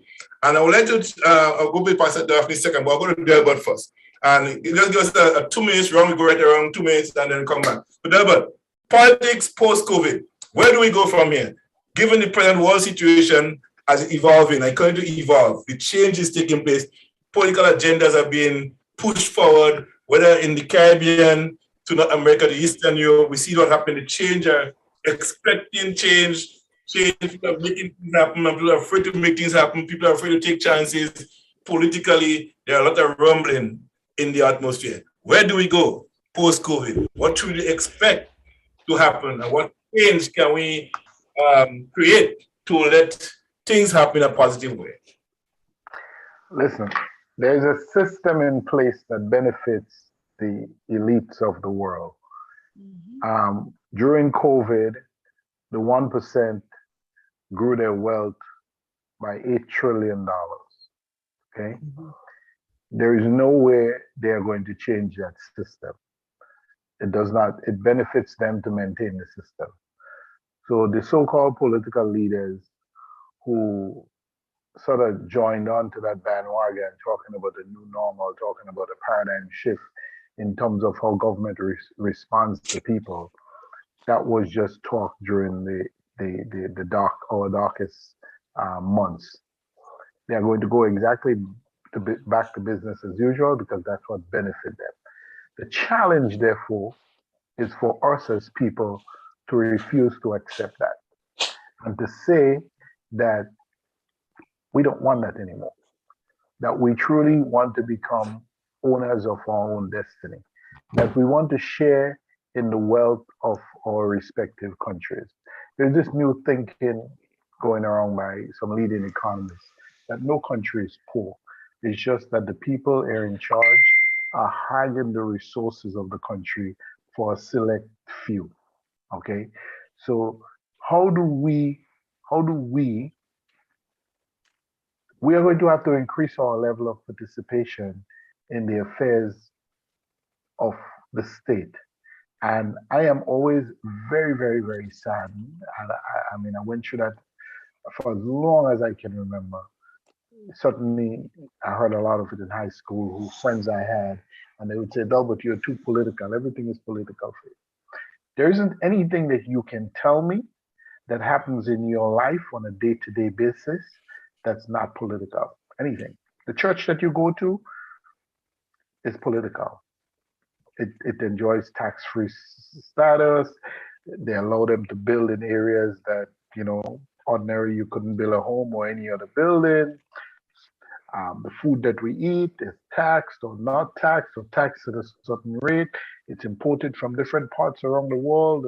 Fertilizer that we use to grow the fruits, everything, our transportation, we're still a fossil fuel economy, comes from oil being a very fungible product. So we could have a gallon of oil that has a mixture of Saudi Arabian, Nigerian, Russian, American, Trinidadian oil, all mixed in together. Because some of the big refineries that do these things buy different products from different countries, and they do a blend of the fuel to get increased things. So every single thing is political. And the sooner we recognize that, I'm not talking about partisan politics. I'm not talking about supporting any one person. I'm talking about getting involved in the day-to-day activities of what's happening in your community. Whether it's the quality of healthcare that's provided in your community, the quality of education that's afforded your children. We have to get involved. The quality of roads, because in North America and other developed countries, what they do is that they look at voting patterns, right? And if a community has a really high percentage of voting, then they tend to get better services because they know people there are involved. If your community has low turnout, you don't get any services because you don't vote. So they know you're going to talk, but you're not exercising that franchise. So we have to get involved, and we have to understand, we have to make the distinction between partisan politics and good, solid public policy that benefits us. And until we do that, it's going to be business as usual. All right. Pastor Daphne on politics.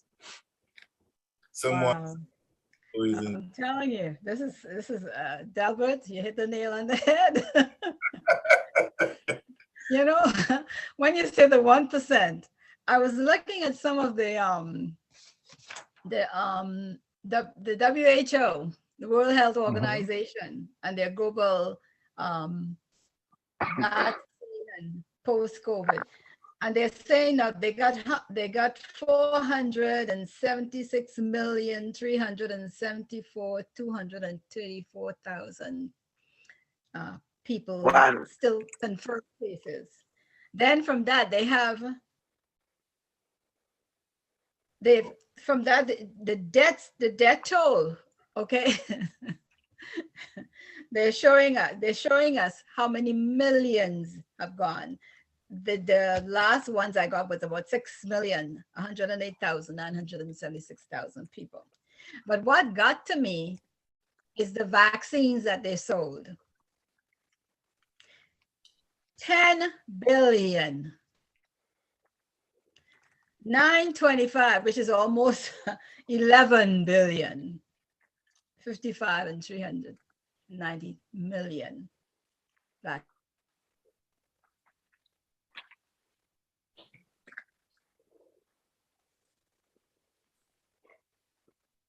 Audio went out. Audio gone. That's the Daphne. Yeah.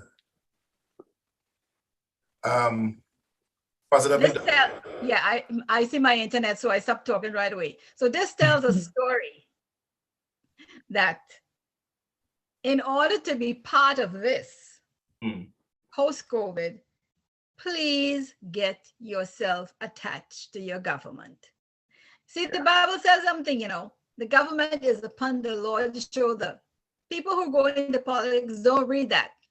Only the advisors if they want to tell them about it. But since we... Again, just off you gone off again. Well, Pastor Daphne is in the red. EAPO, which is Elder Abuse Prevention. They have things for everybody now. You understand? So we got to follow. There's conferences on just about everything post-COVID you could think about, you know. What are we doing post-COVID? I have a conference to go to this week coming, and I'm going to that because I want to see what they are stating, you know, it's a summit, and I'm going to that summit.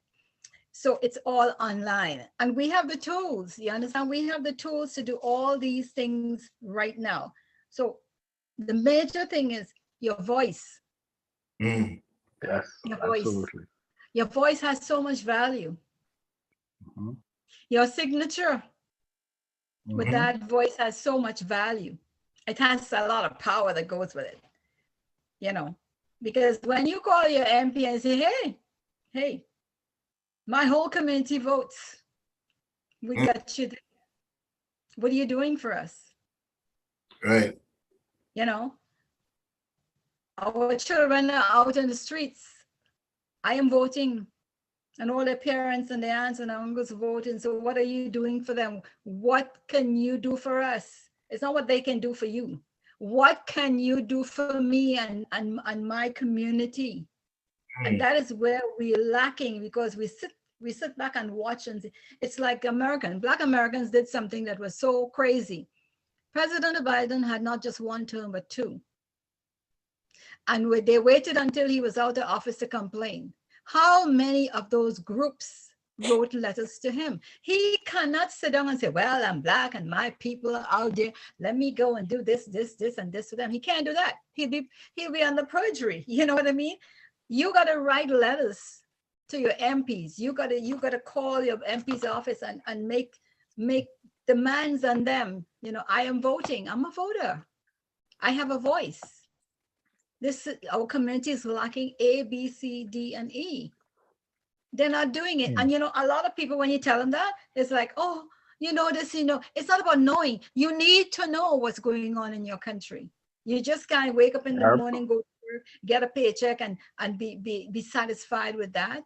There's so many things they can do for you. There's so many resources that are out there that people are not even aware, they haven't even scratched the surface, but they come, we complain. And we have a right to complain, but we have to know what's available, how to write, how to put together something for a project, how to write the letter, how to address the letter, the protocols, all of the diplomatic etiquette, the protocols that do. You have to know what all your human rights are. And this is why I took all these different courses, because I don't want to reach my age and then I gotta leave this land and my children don't understand. I said, listen, see this is the book they call here, Universal Declaration of Human Rights. I put it to work as though nobody else knows it. No, it's important. We as human beings, each of us has 30 human rights. And I'm sure most people don't know what the first one is. The first human right states, and I'll state it for you, and I'll leave you all with that one. All humans are born free and equal, dignity and rights. They are endowed with reason and conscience and should act towards one another in a spirit of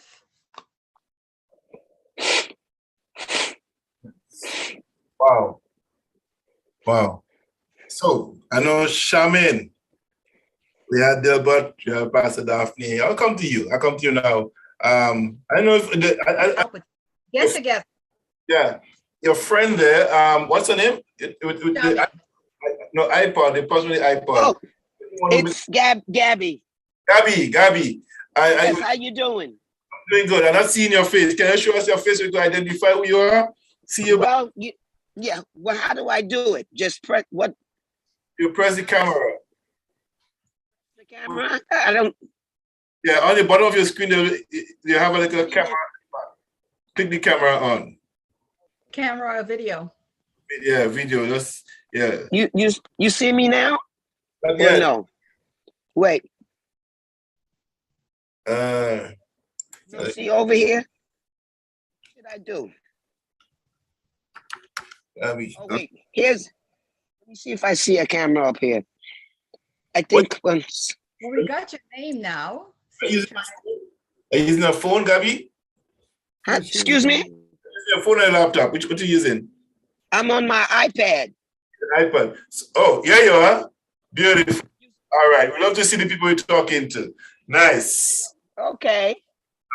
Nice. Okay. All right. Nice to have you with us, Gabby. I know we've been talking. Also, I'm 75 and I'm not computer savvy, so I'm trying my best. Okay. Oh, you're doing good. I was going to go to Sister Charmaine there, and I'll come right back to you. But I want you to just tell who you are, Gabby. You want me to describe myself? Yeah, say who Gabby is and what Gabby. I know you're your friend, and yeah. Charmaine is my goddaughter, but I'm 75 years old. I'm retired. I worked 33 years for a National Grid, which was it's a natural gas company, and I'm retired 26 years. I have one son and 3 wonderful granddaughters, and I'm just trying to live my life. But I'm one of those people that deal with mental health issues also. So while Charmaine, you asking what the church can do, and she was mentioning mental health, it has to be very sensitive, not insensitive. Right. And like you said, bring in the right people. Mm-hmm. Like my goddaughter, Charmaine. Yes, that's why I invited her to be here tonight. Yes. I'm so proud of her. Well, and we had our meetings, and she invited me twice to her meetings. And when somebody come to your house and invite you the first time, and they call you back, there must have been a good reason why they call you back, and she coming back a second time. Here I am. I'm returning the favor because when you see people, you know what they have in them to offer, and I'm a good reader of people. I was trained that way, and so I picked up on Charmaine ability to be of service to others and what she's trying to accomplish with the organization. Right. So tonight's discussion was one fitting for her to be here with us tonight. She's so humble and has so much patience. Yes. All right. So now we know who you are. We're going to go back to Charmaine. Charmaine, okay. We'll come back to you, Gabby. Post-COVID politics, Charmaine. What do you think on that? I'm not an expert in politics, but as Del said, everything we do is political, and that resonated with me. But I also want to underscore what Pastor Daphne said, that we have to get involved. And you give us tips, but it's the how to, right? We were trained to we go to school, we were trained to become employees, we go to work, we take care of our homes. Yeah. But no one taught us how to become involved politically unless that was a career track. Yeah. So here we are, and there are things that we should do. Yes, okay, I'm a registered voter. I vote every year and that's it. Or whenever there is election. But what I'd like you, I know you listed, I already downloaded the Universal Declaration of Human Rights. And I would ensure that I share that, because I'm sure, just like how I didn't know, I'm sure a whole lot of people don't know the importance of having that book in their possession or in their library. But we want to know, how do we get involved? How do we overcome the intimidation that was placed between us and politicians, or between us and politics? How do we get over that to become involved and be a voice? You'll hear many persons saying, oh, my vote wouldn't count. Even if I don't vote XYZ, how do we how do you motivate me? I'm just gonna say me. I'm a voter, but I don't vote. And I want to, but I don't know how to. Right. Well, I know Pastor Deutsch want to answer, but probably before, well, I'll let her do that, because I could give you answers too, because something you said there, Pastor Daphne said something. I want to wait until I come back to talk about it. But Pastor Daphne, you could go ahead and let her know how she could, Delbert know how to. Come in. The book, Universal Declaration of Human Rights, late President Roosevelt's wife, Eleanor, she was the one that went and put this together, and they went to Europe for that declaration in, I think it's 1948. Let's see the date. Yeah, around 1948, that declaration came about. And it does not stop there. It goes right into, what you call it, sex trafficking and a lot of other things. But in order to get involved, I'll tell you what, we must get together, and I will get your details and sort of work with you, because when they did rock the vote, when President Obama first came in, I did some online things with them. And so what I could do is pass it on to you for you to go into the community. It's simple things in the community that you start with. You have to figure out you have to know who your elected officers are, okay? You need to know the mayor's office. There's a lot of little information that you need to pull together. You need, okay, there's 3 levels of government, okay? Yeah, we have the local level. Here we call it the provincial level, which is each state. And then we have the federal level. The federal level is the level that is over everything. And they download to the provincial, and the provincial download to the local, which is coming back to you and I. And the things that comes directly from the federal level is your pension. Anything that's written with your name in capital letters comes from the government. Thank you. Is on the national level, and it's important to know that. And you know what, the other thing too, Charmaine, it's very important to start looking at getting our young people involved and try and getting yourself together to get the groups of people that will, get involved in the political. Riddell, he's in the US, as and so he can, sort of reach out to you all and get it moving. Because if you don't have different pockets to go to when election time comes, do you see the problems they have in the United States? Here in Canada, what we have is we have all the different commissions. So by the time election time comes about, all we're looking for is to get together and discuss what we need so that these things become policy. So the policy group, decide what is happening. Then you have the other group that will deal with schools, the other group that will all the different areas, and they come together and they create what you call resolutions that are brought together. They decide on which resolutions they have, and then for the whole country, when they pull them all together, some are blended, some are not, and then they send out a lot of surveys, and you answer these. They send it to us who are the members on their list, their government list. It's not coming to every. Not coming to everybody. Just come. Charmaine, politicians are very self-serving bunch of people, right?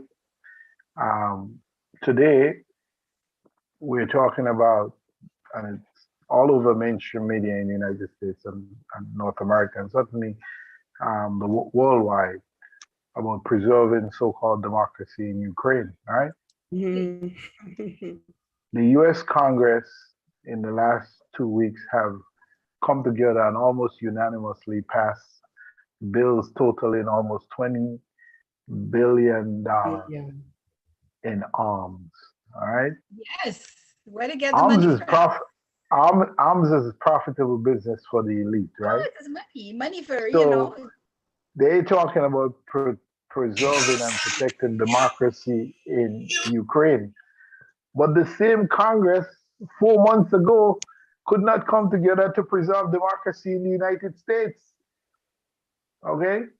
So we have to understand that a lot of, almost, the majority of times, what the politicians say is about protecting their own immediate interests. And that they know that if they have enough on the table, some crumbs is going to fall off and then you're going to get it. And therefore the challenge is, like Pastor Daphne suggested much earlier on, there is nothing politicians fear more than a letter from a constituent letting them know that we know what you're doing and we're watching you. And we're saying that you can do better. And we demand better service. We demand better healthcare, better roads, better education, better support for our elder citizens, better opportunities for our young people. They take notice of that. What's less if you decide to go out on a street corner, boots on the ground, all right? We have to become involved. We have to. There's no magic to it. It doesn't require any training. It requires you wanting to empower yourself and your community and your family and deciding that you're going to put some elbow grease into it. And you can start where you are.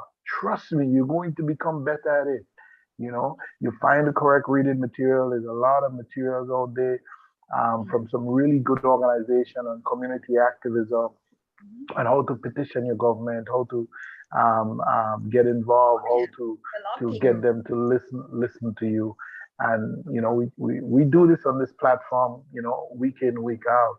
I'll be happy for us to make contact, and I don't know which community you live in that, I can probably point you, because I'm part of a fairly number of organizations that involve themselves in that and can point you in the right direction. But we will not make progress. We will not get that new shift. We will not get that new normal new normal that empowers us, that puts us first and foremost ahead of about profits, right? In the United States, the Congress would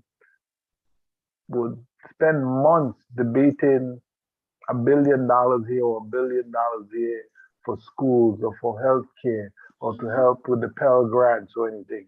But when it comes to voting money for armaments or for something like that, it's unanimous. Voice vote in the Senate, voice vote in the Congress. Why? Because it benefits them and it benefits the people who are closest to them. So many times the bills and the legislation are not written by them. They're written by lobbyists who represent different organizations, different companies, different special interest groups. So but what we have to know is that they still have just one vote like us. So if we band together and we seek to protect our own interests, we know what's good for us. We are not stupid people, We know what's good for us, all right? Well, we can decipher this thing. We know we want our kids to be better educated. We know we want better health care in our community. We know we don't want big factories with smokestacks poisoning our communities. We know that. We know what's good for us. We just can't sit down any longer. We have to now stand up, like Malcolm Manley used to say, forward on your feet, not on your knees. Mm-hmm. I agree. I want to plug two things in here. I want to say to Charmaine that one of the things I know for a fact in Canada, correct me down here, you get 1,500 signatures. You could change a crosswalk. Yeah? 1,500 people sign a petition and want a crosswalk in the community. That will go to the levels and get it done. They will listen to that petition. So what needs to be done, Charmaine? How do I get into a community organization that's already functioning? You don't want to really reinvent the wheel, but if you insert yourself in a community group that is already functioning in that area and voice your concern, bring people with you. Yeah, find out what the objective of the organization is, how often do the organization in the community meets, where they meet, what time, everything. And then you galvanize your people, 15 or 20 people, and you bring them into that meeting and you make suggestions, written suggestions to them. Not just words, can you say within your head. Write it down, table it. You don't want to sit at the table, you want to have a voice at the table. Yeah? So once your voice is being heard, they start taking notice now that there is people coming out here now. It's not just we, it's we plus them now that is at the table. So we have to get together and collectively show up in those meetings and let our voice. That's where you start. And so I want to play a video for you. For those, there's a lot of people in the United States who probably like Charmaine, may not understand how and where they should be voting to make a difference. I want you to listen to this one.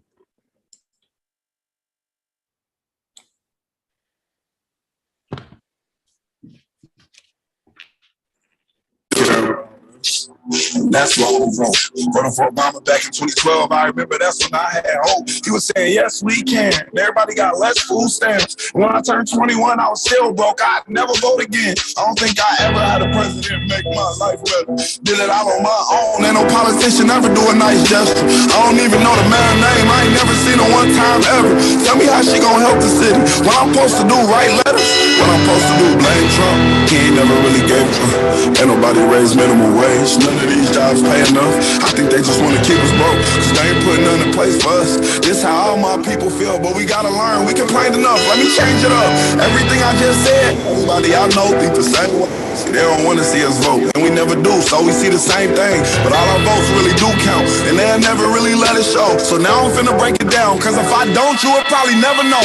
First thing first, you know back in middle school when they told us it was 3 branches of the government, we forgot it when we got older. It's the judicial, the legislative, and executive. But all we know is the executive, that's the mayor, or the governor, and the president. Now none of those 3 people make no laws, they just be checking them. The laws come to their desk, and all they do is say no or yes to it. So when the news station tried to tell us that Barack Obama couldn't put us on, We was all salty at Obama when it was the Congress members all along. We gotta focus on the legislative branch, yeah, they the ones that make the laws. Yeah, they the ones write how much food stamp money you get on the card. But when people that wanted to help us wanted the job, I know they probably lost. Cause we ain't even know their name, we ain't know their face, we ain't know it all. So the Congress or the State House, that's legislative, they make laws. So what we want from the president is what they do, okay y'all? See, they election every 2 years, but we don't never even go to those. The Congress, they can raise minimum wage, but we ain't even really know it though. So you know how back in '08, when we all voted for Obama, we was all supposed to go back in 2010 and vote for the Congress. They the ones choose if your kids at school get to eat steak or corn dogs. The State House make the court cost. So if the country failed, then you can't say it's them, it's your fault. Cause y'all ain't know to vote for Congress members that was for y'all. And they don't gotta leave after 4 years, we just let them sit. See, they don't wanna tell you this, they want you to focus on the president. Now the third branch is the judicial, that's judges. They the reason why John Crawford and Trayvon had justice. So when Meek Mill got locked up just for popping willies, we blame the judge and not the city when they let her get voted in, cause they ain't know who to vote against. Imagine life on the other side. Roads better, schools better, everybody get their license back. Grocery store food better, custody of your kids back. Homeless people get new shelters. If we gon' fix the US, we gotta start with them 2 letters, me and you. Somebody told us that the government wanna keep us broke, but the only reason why those people in the government is cause we ain't vote. And I ain't talking about the president, I'm talking about the ones we ain't know. See, they was gonna try to keep it low, but it's gonna hurt them when they see the pros.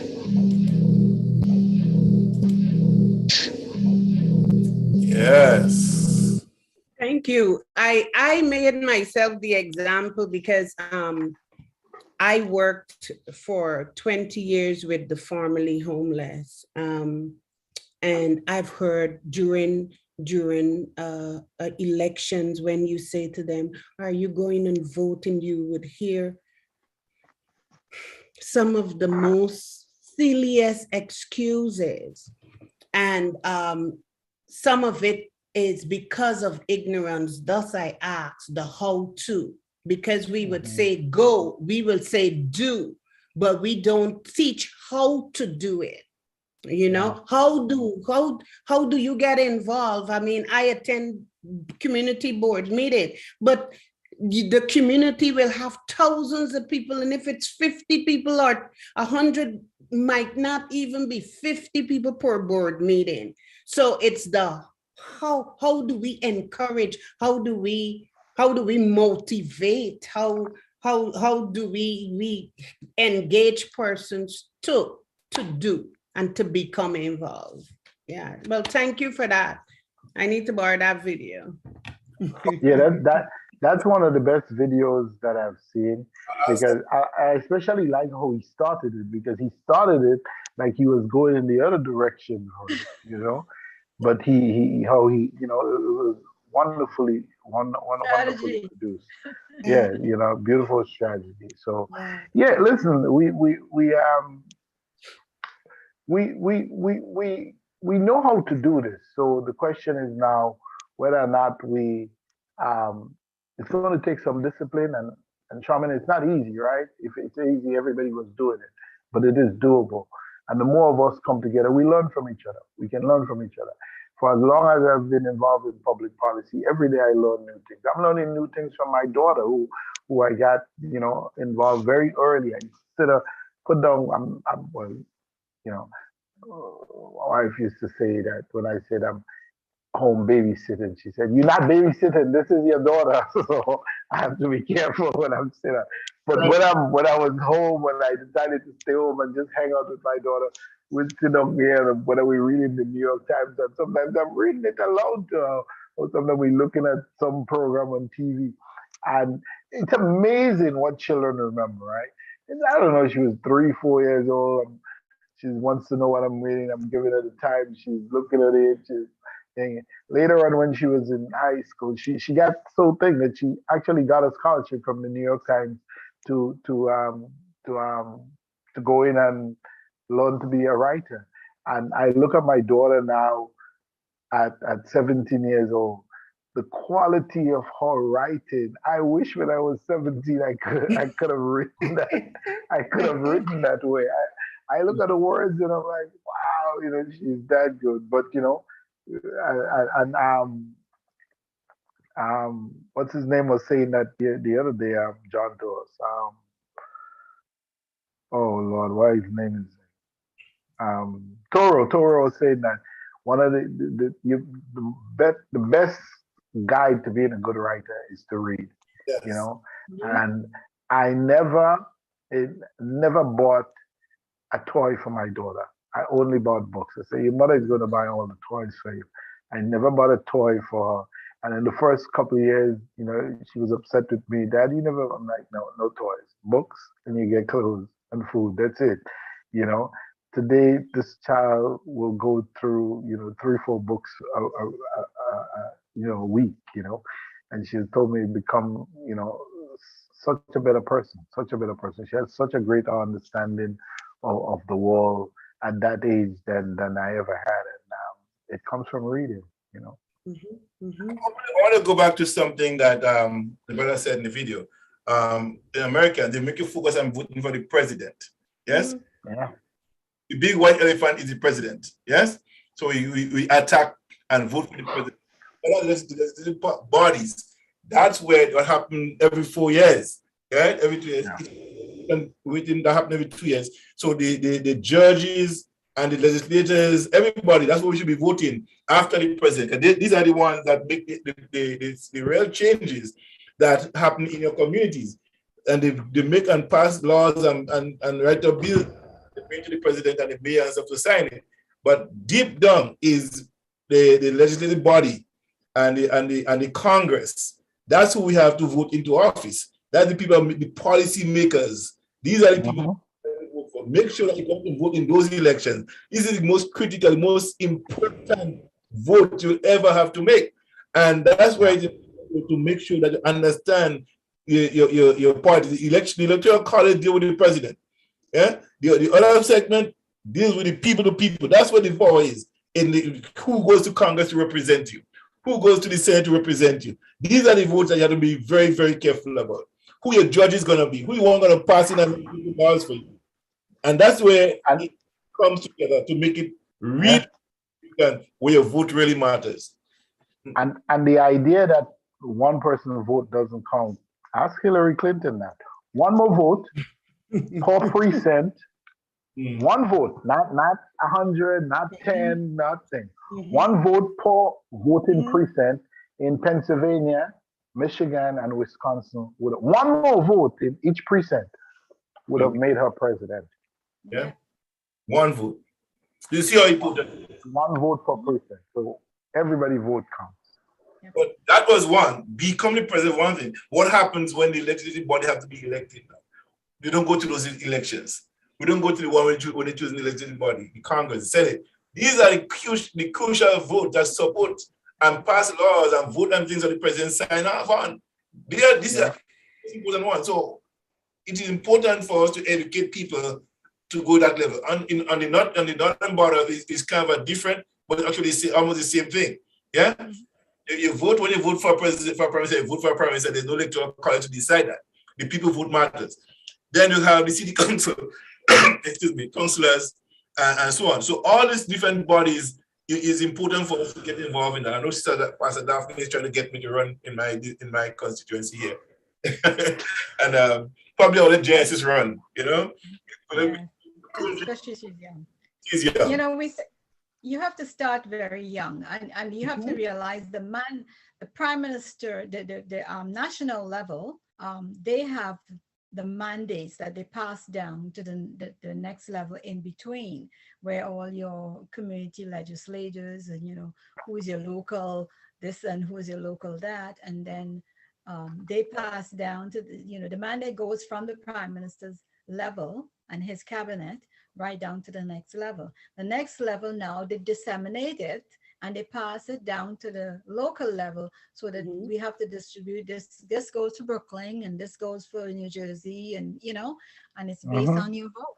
So we have to be aware of that. And when you look at the amount of people in Brooklyn, in New York City alone, if we can get a quarter of the people that are walking the streets to get involved in the system, the electoral system, sorry, it will make such a great difference. When I realized that Harlem has been lost, it really broke my heart, Yeah. because it all bought over. And that should never happen, because you could have gone to your legislators, your governor. Get In the 2000s, It is so so when sad, because in my younger days, I used to be in New York quite often. yeah, in the previous election in New York City, 26% of the people elected the mayor. 26%. Think about that. Yeah. 26% of the people voted to elect the mayor. So you need more And, people. New York is supposed to be a liberal town, an enlightened town, progressive, we do everything. Only 26% of the people voted. You know, you can't have so-called true democracy when you have that level of participation. That's why I like the Australian system. I don't know how it probably will not work in the US. It will be probably declared unconstitutional. But for small countries, it's something that we need to take, where it's mandatory that you vote. And if you don't vote, that you're fined, or that if you didn't vote over a certain period of time, you will not receive, not that you will not receive benefits, but like if you're applying for a government job, you'll be put sort of at the back of the line. So there are incentives along the way to get people to increase their participation in what happens at the community level. And like Pastor Daphne was saying, 75% of what happens in our daily lives happens at the local level, right? The prime ministers and presidents make these big decisions, but the local legislators are the one who do things that affect our lives every single day. And we have to pay close attention. And you would find that some of these people get into office in a big city like New York with 8.5, 8.6 million people, where somebody would get in office and have immense power when he got less than 10,000 votes. He won his constituents. He's now a state senator, or he's now this or that or the other. And we call that democracy. And some of the things, many a times, they're not even versed in the law. Yeah. No. Many walking on the street who are more versed in the law that should be in these positions, that have no idea how to start, no idea where they are. And sometimes when I listen to them, I'm like, oh boy, how did he get there? Yeah. We at 10:30, on finish at 11. So we have another half an hour to speak of race.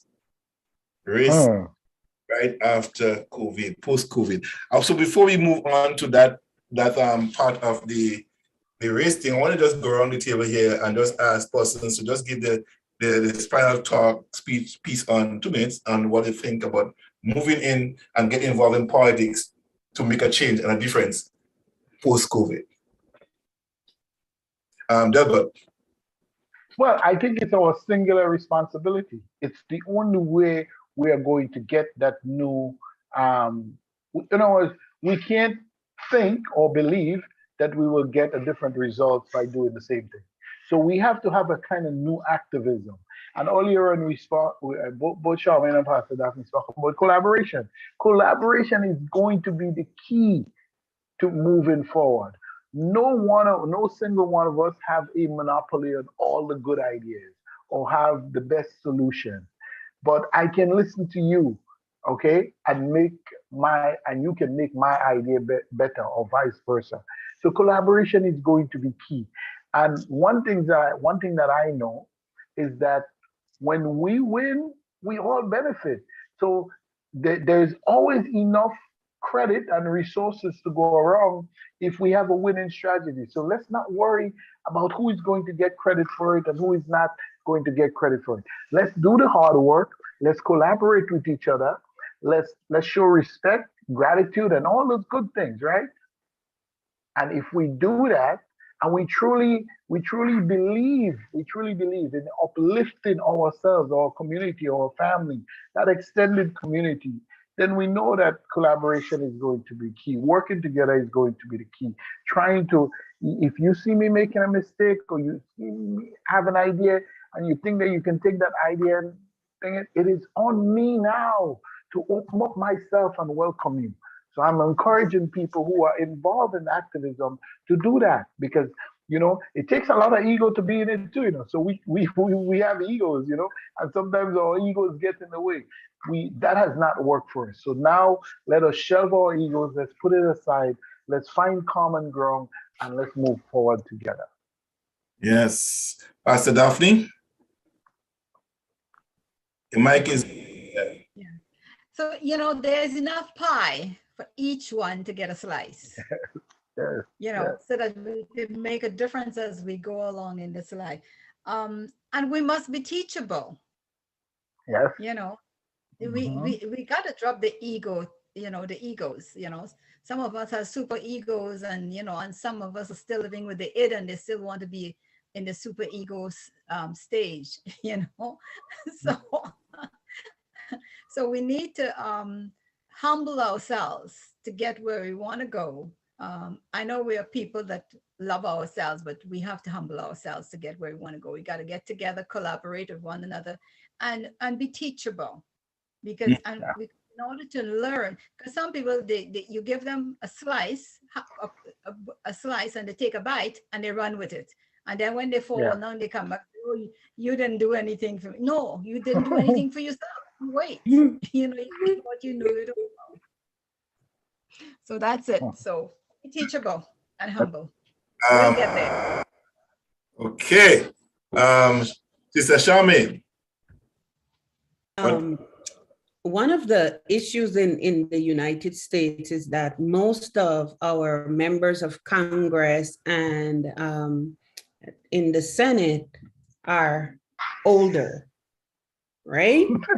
Because because it takes so much, and we are going into race. It takes so much and so long for a Black person to get into into Congress or the Senate. So when they're in their 70s and their 80s, they're still serving. One of the things that we need to do is get young people involved. Start coaching, mentoring, grooming them for politics, so that when they get to Congress, they can still identify with their constituents. Because when you have someone in the Senate who is much older, it's difficult for it's difficult to bridge the age gap. So it's important for us to get young people involved, create avenues for political platforms for more younger people involvement. I think that's extremely important. Because this week on that hearing with Judge Jackson, about 5 or 6 of the men who were questioning her, never questioned her on judicial philosophy or on anything, like, you know, asking her what's the definition of a woman and all those kind of silly questions, and if she goes to church, and you know, just really totally silly questions. Most of them were 90 years old. Listen, and I wish my mother was here today, so I have nothing against old people. But at 90 years old, you really should not be making legislation about my future or my daughter's future. You really should not, you know. You should. So these guys and them, they enjoy the trappings of power so much that long after they lose their effectiveness, they find a way to stay on. And the way they stay on is that they pass legislation that benefit the special interest group that keeps them in power. So they don't have to, no 90-year-old is running around campaigning anymore. He's buying $10-12 million worth of commercials on TV and in our living rooms and so forth every night. I mean, in a sense, I used to be so much of a TV guy. And I don't know, it's almost 3 years now that I really found I get much better information reading. I get much better information on the radio. I do my podcast. I really don't have time for TV. If I want to look at a little comedy on TV, I'm generally looking at it on my phone, but I'm very selective with what I allow into my into my intellectual space. You know?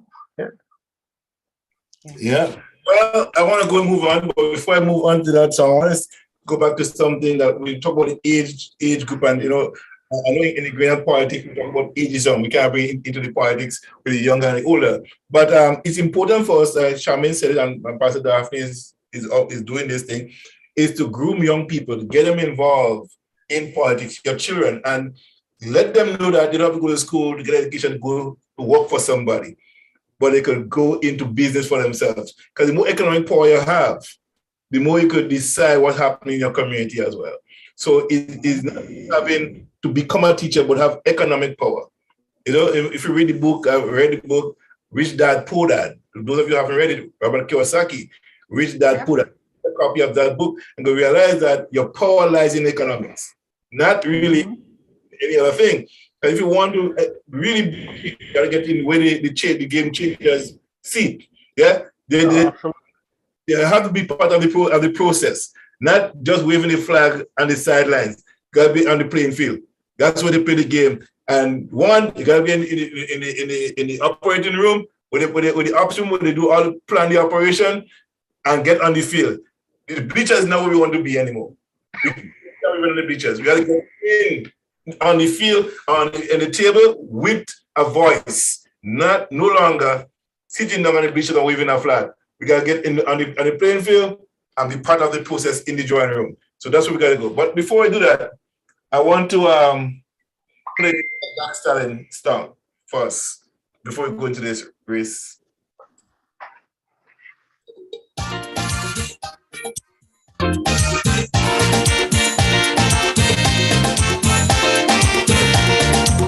This is our time to everything we have spoken of tonight. This song. Stand up for something. Hey, you listen to Gemfm. I'm your host, the Sheriff, John Calise.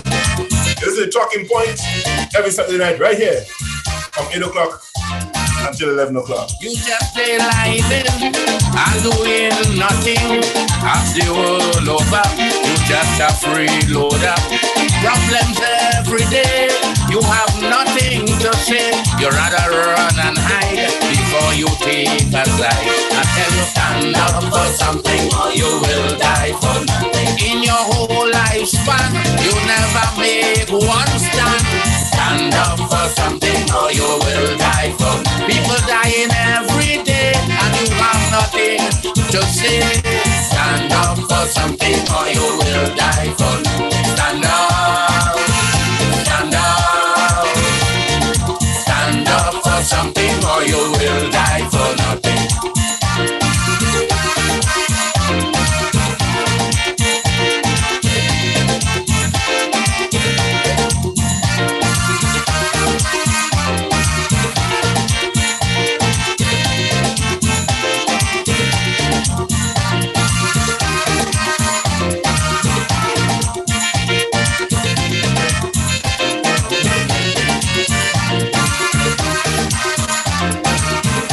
Workers out striking, black cats protesting.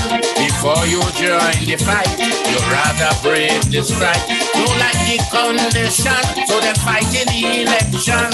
Before you sympathize, you rather criticize. I tell you, stand up for something or you will die for nothing. Corruption down with throat, still you will not vote. Why? Stand up for something or you will die for nothing. Killing going on every day, you have nothing to say.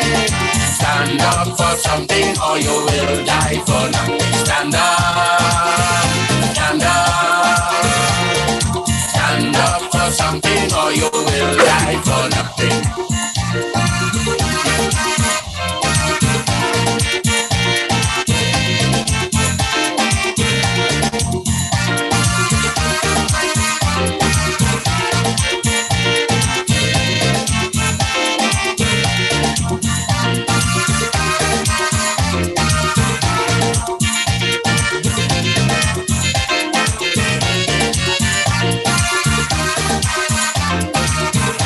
You talking the talk, people walking the walk. You happy as ever, so be a fence watcher. Life's a precious thing for you to be listening. Stand up and play your part and play it from your heart. I tell you, stand up for something or you will die for nothing. Get up, my friend, your life soon will end. I tell you, stand up for something or you will die for nothing. So your grandchildren too would be proud of you. I tell you, stand up for something or you will die for nothing. Stand up, stand up, stand up for something or you will die for nothing. Yeah, that's the man, Black Stallion, Dr. Leroy Calise, the doctor himself. Yes, stand up for something, for nothing. Again, we're back. Final leg of the marathon. Shamin, I know we do that. When we come to Gemfm, we don't do 15 minutes. Next time, you walk in your coffee and your pillow. So. All right, Shamin. Okay, I'll be prepared the next time. We want to have a in-depth conversation where our audience and people listening, because the thing about it is, I did not know until Dr. Justin Pierre was here one Friday night. And he called me back the next day or something like that. And he said, do you know who called me after listening to your program? A professor from Harvard University, listening to Gemfm. And his presentation on Gemfm. And after that, everything just snowballed for him. Every government, everybody have him here, there, and everywhere. When he first came out with his talk, nobody wanted to hear him. Go to Greater GIS, Greater Information Service, we turn him down. Nobody wanted to listen to him. So he called in the night. You remember he called in the night on the show? And he wanted to come on it. So make it the next show, the next weekend, make it available for him to come on the show. He came 3 weeks in a row to finish his presentation. He had a lot of study on human trafficking in the Caribbean and how much that was a devastating thing for the Caribbean, from Venezuela right up. And the Caribbean have the most brothels. Imagine when Black people, children, and not that the Caribbean being trafficked. Our race seems to be the race of choice for everybody. Men live in North America. You're coming and asking for children without pubic hairs as much as 2 and 12 years old. Young girls to do their sexual act with. The Caribbean have the most brothel in the world. And big spending, $100,000 for a girl per night, and that girl might sleep with 4 different men per night. So that's the kind of a thing we deal with as a people. So before we go into that, I know Gabi is there. So I'll start with Gabi again as we talk about race. And how do we see our race chiming in and filling in and making a difference in the post-COVID? Because it seems as though Black people have been mostly affected according to what they say to us, that either they do it to scare us, or they falsify the documentation because they feel that we are more vulnerable. But when we look around in Europe, there's not much Black people died in Europe from COVID, because there's not much of us there. A lot of them died there. They are the ones that been. So how do we move forward post-COVID as a race? Gabi, you've been around long enough. You've been there for 70 years, plus you've been around. You see and you have experienced more things than us in the past probably 60 years. Of your 45 years of your life, working life, you have seen a lot of stuff. So how do we move forward, Gabi, post-COVID? The present, your mic is muted. Given the present construct that we're under right now.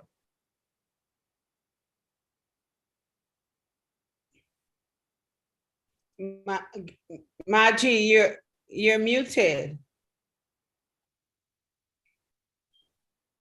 He's still muted. So just go to someone else and she gets it together. All right, let's go to Delbert.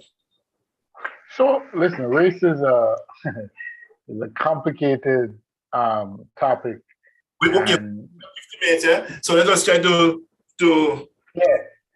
So here's what I would say on race. it does matter, and it will continue to matter in North America for our lifetime and way beyond that, because it is America's original sin, and they have not so-called repented for it.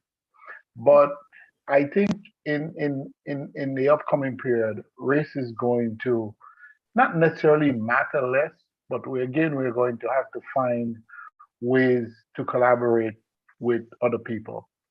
And it's incumbent on other minority groups in the US, whether you be Asian or Hispanic or Pacific Islander or all the other distinctions that they come up with, that we move together and collaborate, right? And I would like especially Asian people to understand, because there was a time in New York, I remember in the 1990s, when there were some leaders within the Asian community that promoted themselves as the alternative to blacks. And they didn't realize that at some point in time, white America was going to turn against them too. So that a couple of months ago, when all the hoopla about Asian violence, I wasn't falling for it, because they did not do their due diligence. If you're telling white folks that we can replace black people with ourselves because we're going to be better to you, we're going to be better citizens, and then not realizing that all the progress, not just some of it, all the progress that Asian community, the Hispanic community, and other minority groups have made in the US in the last 50 years came out of the civil rights movement. So had my people who look like me, and there were a lot of Hispanic brothers and sisters who also marched, the progress, the benefits, the opportunities that were created came out of the civil rights movement. So they need to pay homage to the people who led that movement. And I'm saying for us as black people, we have to, sometimes we make jokes, right? We make jokes, we call people, we don't like to be called names, but we call people names also. So we have to try and refrain from that.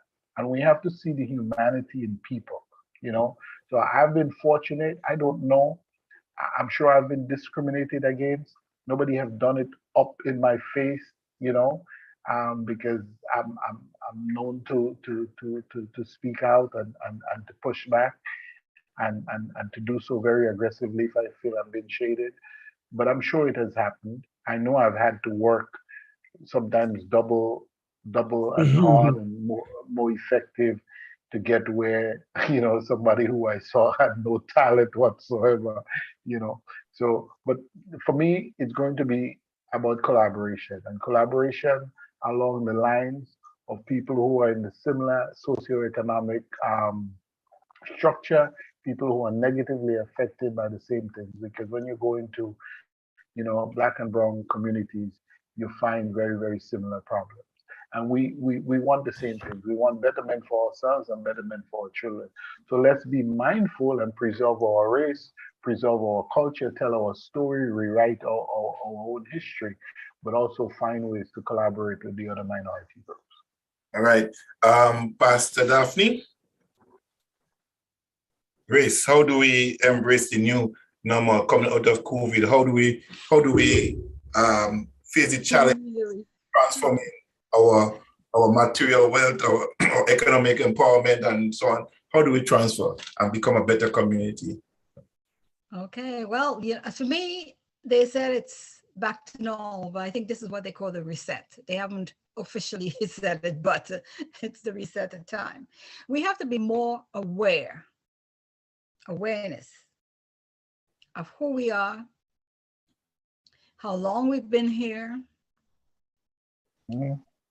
We have to look at the fact that COVID came, and like I said to a lot of people, in terms of vaccines and survival,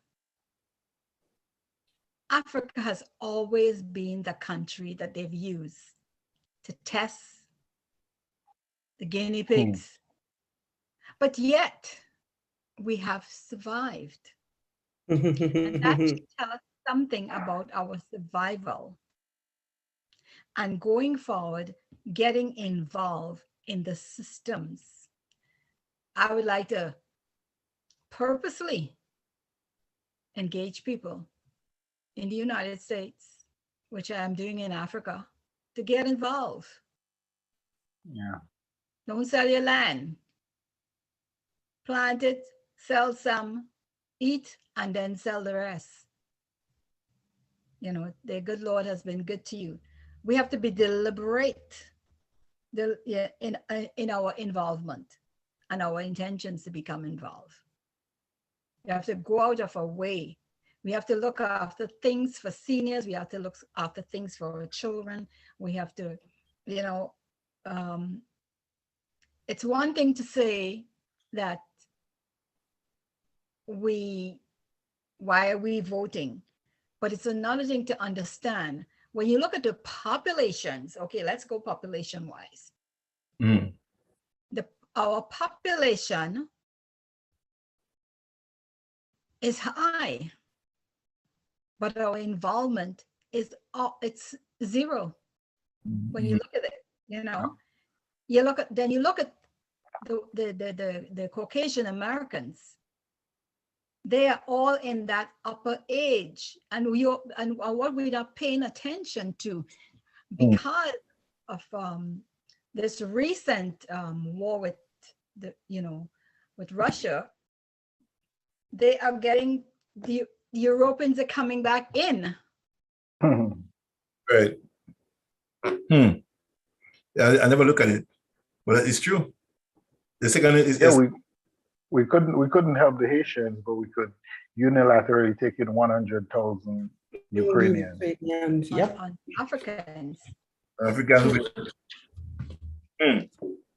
So pay attention. The strategy is slipping right under our fingers. So we have to be deliberate in getting involved. So let us get together as a group of people and start hitting all the spots around the world and ensuring that we become involved. Because as we're sitting watching one another, they're doing something else. Absolutely. To fill the void. Because they realize what else is there? Who else is there? At the end of the day, who else is there? Right. It's just us. Who are the next one in line? Wow. Education, background to go. It's us. And there's a big fear behind it. So guess what? With this Ukraine issue, it gives them an opportunity to fill some holes, some potholes that are key part of it. So pay attention. Wisdom is important. Yes, most definitely. And when you have wisdom, you can look at everything and realize, wait a minute, no immigration status needed. No, look at England. England decided England don't normally give any citizenship to come in, and they're doing it deliberately.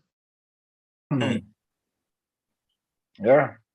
Still have people from the Windrush generation struggling for their papers after helping rebuild England after the Second World War. Their children have not benefited. But now, we don't have the right complexion for the connection. So we have to force our way.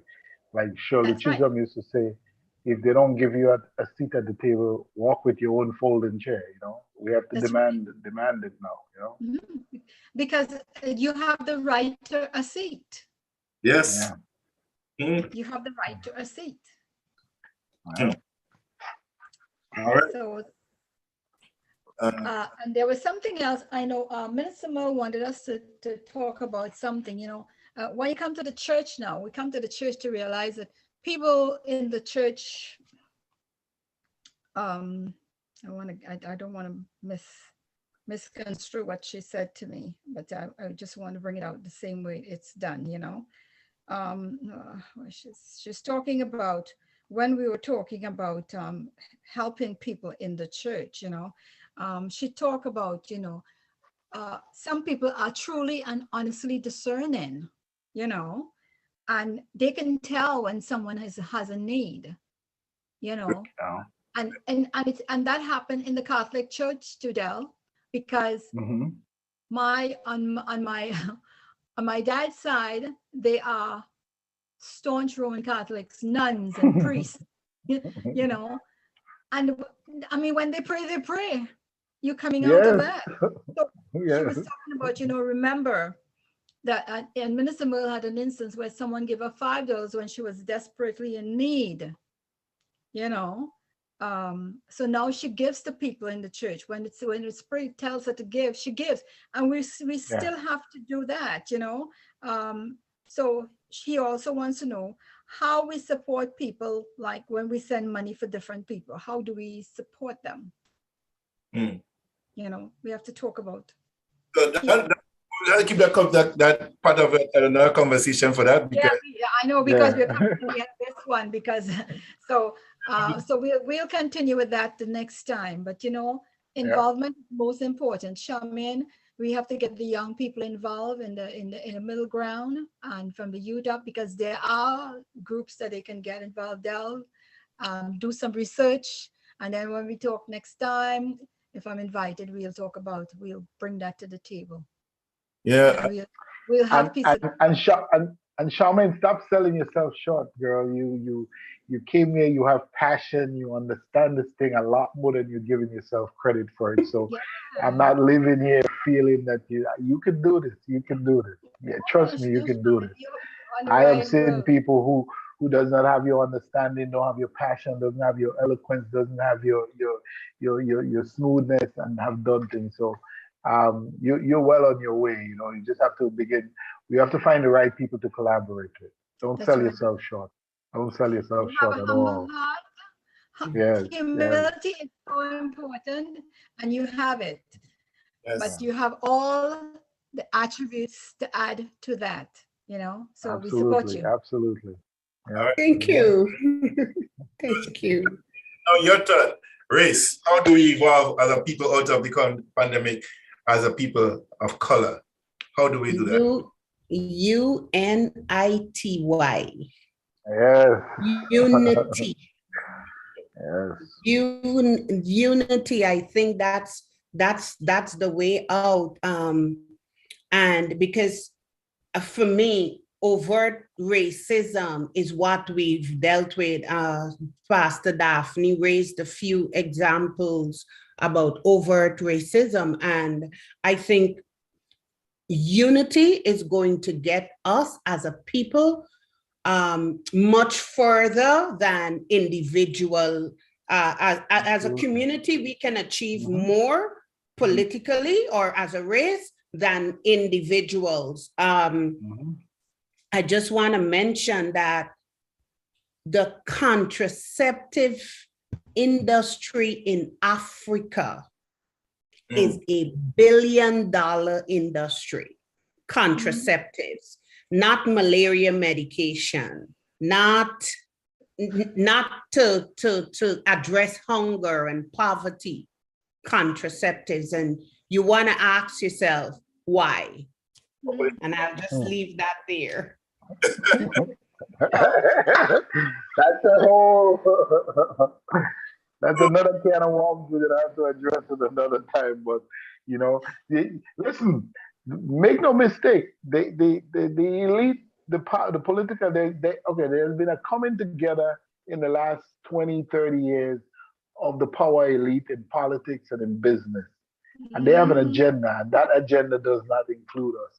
And sometimes we see things that may be happening randomly, but it's part of a larger plan that's being unfolded on us. So we have to be careful about this.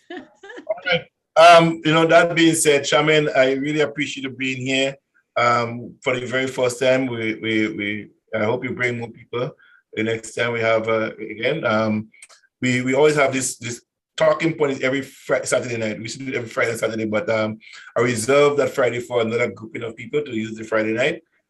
So you're welcome back at Gemfm, because every conversation anybody could contribute to. Our conversation here is not a one-off. it's a continuation of everything politics. I could say everything is politics. We might be talking about the government at one point, the trader government, talk about the United States government, talk about poverty, talk about everything on this show, talking point. Whatever you're seeing that need to be talked about, you can send me a line and say, John, can we discuss that Saturday or Friday night? I'm more than willing and I'm more than able to make that happen. Yeah, Dell and I have been here for the last 2 years doing talking point. Yes, so it's what we do here. We talk the talk.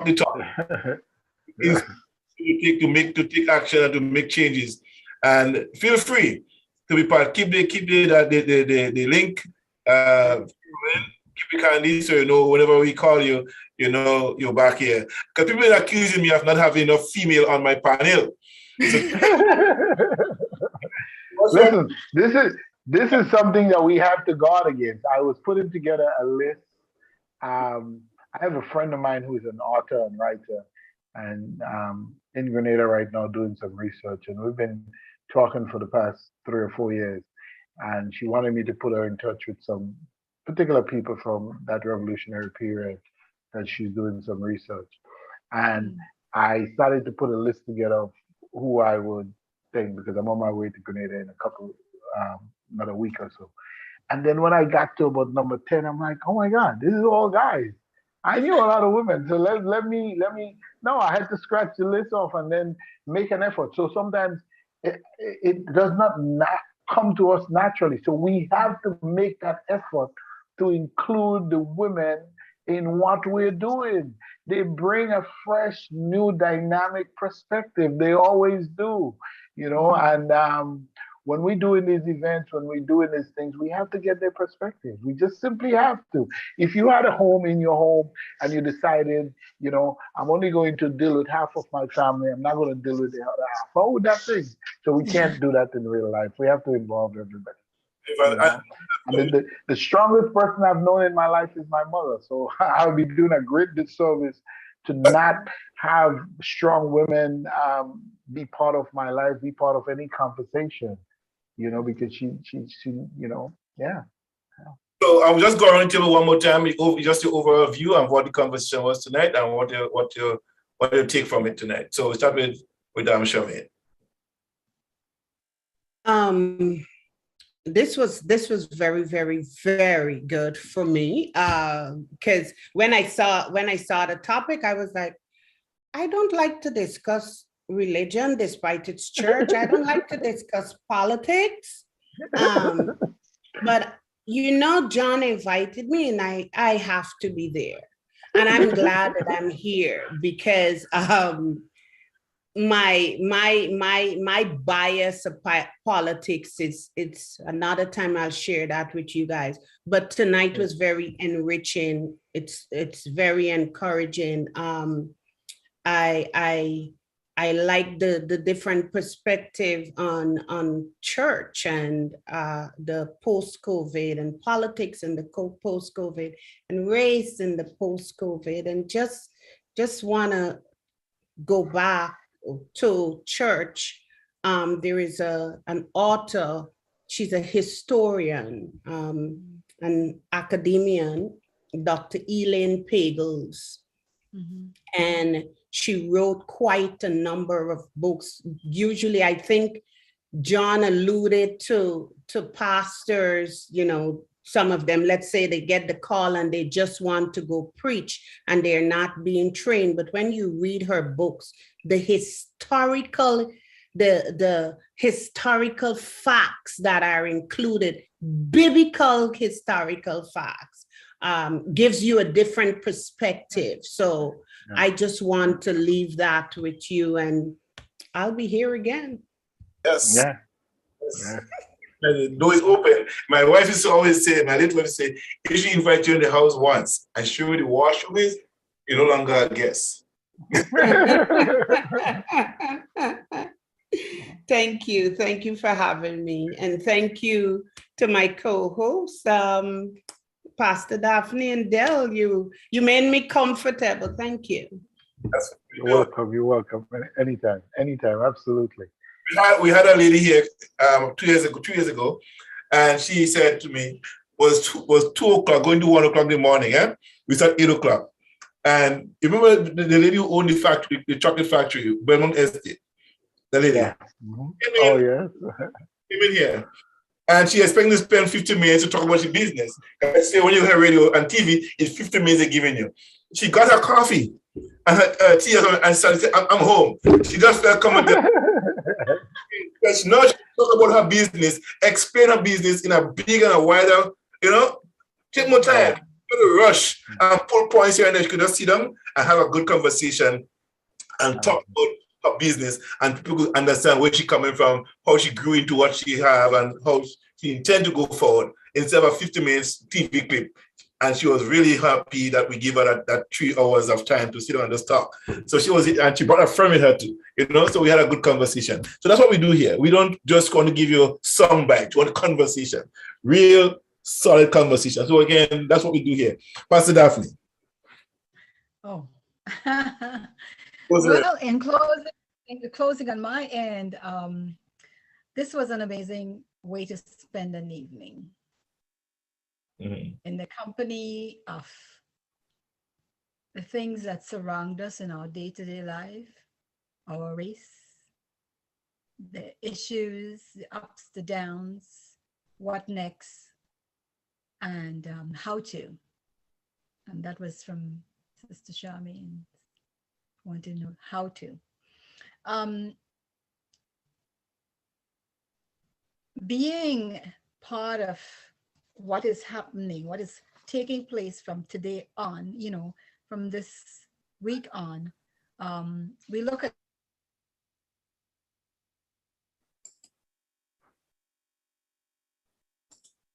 I guess stormed out. Okay. And why Rogers cable is doing that internet. what we expected didn't take place, but as we move forward, we ask that the church do counseling, be prepared for this time so that our parishioners, our members will have some relief spiritually, as well as probably financially, as they be able to settle with their minds, as tomorrow will come and things will change. There is hope for tomorrow. In terms of politics, we got to get involved, definitely get involved. And so I thank you for this time, and I think we must get involved. We must collaborate again and start doing your research, find out who is where, so that next time we come together, we'll have some things to do. We can talk in between so that we can let each other know where we are, so that when we come back next time, we'll have some good meat to hand out and pass out. Huh? Man, there 2 minutes. Thanks, John. You're welcome, Pastor Daphne. Most welcome. Closing remarks. This has been a fascinating conversation.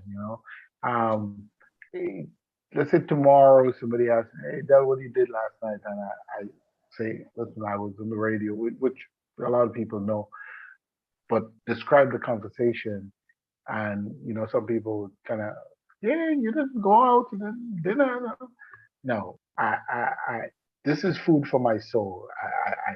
I crave this kind of conversation, and especially when you have it with people with diverse view, and at the same time you can show great respect and deference to them, right? And this exactly what happened today, here tonight. So I congratulations, for hosting, creating the platform and hosting the show, and Pastor Daphne and Charmaine, great guest, and we'll do this again. We'll extend the conversation, and as Pastor Daphne said, we have to move from the talk shop to a workshop, because we can't just talk. We have to become doers. We have to do. We have to do. We have to do. And this has been really wonderful. I enjoyed it, and I look forward to us doing this again. Amen. Well, Brother John, before we go, Charmaine, can I get your information through Brother John? Send it off to him, and I'll get in touch with you. Okay, I will. Thank you. I think I'll get Dell's too. Yes, absolutely. John has all my contacts. Yes. Okay. Thank you. You know what? I wonder, a lot of ideas keep coming to my head. Doing the seminars, the workshop, and educating people on their rights and so on. Have these seminars just to educate people. Because when I came to this country, it took me a while, and I learned a lot of stuff. And I went back and I studied law for 2 years, Canada constitutional law for 2 years. Just I want to know what's my rights are under the system, so I could better navigate myself through it. So I would know if I'm stepping out of my lane, if I gotta be going somebody else's lane to get what I want. So all of this stuff legally, you need to know how to function in the country that you're in. Don't put your head in the sand and think everybody go treat you as equal. No, you gotta stand up with your head up, chin up, and march forward. You know, and it's important for us to galvanize our resources into one place and afterwards to other people. Get it, distribute it. Get it, distribute it. So everybody will get a piece of information they need to know to grow, to go to the next level. And we want to get people to arrive at a conscious state of mind where they can make a difference from their home outside of the home. Because if the home is not right, the church would not be right. And if the church is not right, the community would not be right. And if the community is not right, the country would not be right. So everything starts with the nucleus, with the family. So until we start fixing the family, we have a problem in the church. I feel like church is a bad community. So let us start fixing us, educating ourselves, informing and strengthening our mental capacity, build it and expand it beyond measures. What they don't expect us to know, we know it, so we're better armed and more ready to deal with the society as a whole. All right. So I want to thank all of you that listen on the radio, those of you on Facebook, and you on YouTube listening to us, and those of you on TuneIn. I want to thank you so much for being part of Gemfm Media, listening to us, watching us, and growing together with us as we grow. And don't forget, Monday, Wednesdays, and Fridays, Pastor Daphne is here with Community Dateline with Genesis, Minister Mull, and Texman Warren. Texman Warren every morning from 7:30 to 10 o'clock is intimacy in worship. Tuesday night is developing intimacy in marriage. We have that here every Tuesday night. You have every second, third, and fourth Monday. If there's a fourth one, you have the Men of Vision from Trinidad right here. Thursday night is the other church from Trinidad, Open Bible Cathedral from Trinidad and Tobago with Pastor Gory. And on Sunday evening from 5, that's tomorrow evening from 5 to 7 o'clock is Open Bible Church, Teacher Village in Point 14, right here. And Tuesdays and on Fridays, Know Your Money, How Money Works with Texman Warren and Timothy. Talk about money, and more or less it's more cut and designed for the Canadian taxpayers and voters. So the tax and money. We also have to bring back the US one, because we had Dennis do the US. So we bring him back to do the US person, for the US to know how to manage the money better in the US based on the tax system. So we have to have both across the border and in the border, you know, advice for the people. So we do that. We educate to liberate, and every Saturday night right here, Gemfm Talking Point. Coming soon also is a different perspective with my wife and I, talking about money, sex, communication, and everything that goes in the relationship. We're talking about it right here on Gemfm. Coming soon. That's the other big coming up. Yes. All right. So again, thank you guys so much. And I'm going to play my final song on my way out. This one is about unity. I think Charmaine made the point that we need unity. Yeah. We'll end with this song, with Black Stallion. Again, Dr. Leroy Callis. The Caribbean Man. Oh, that's a classic.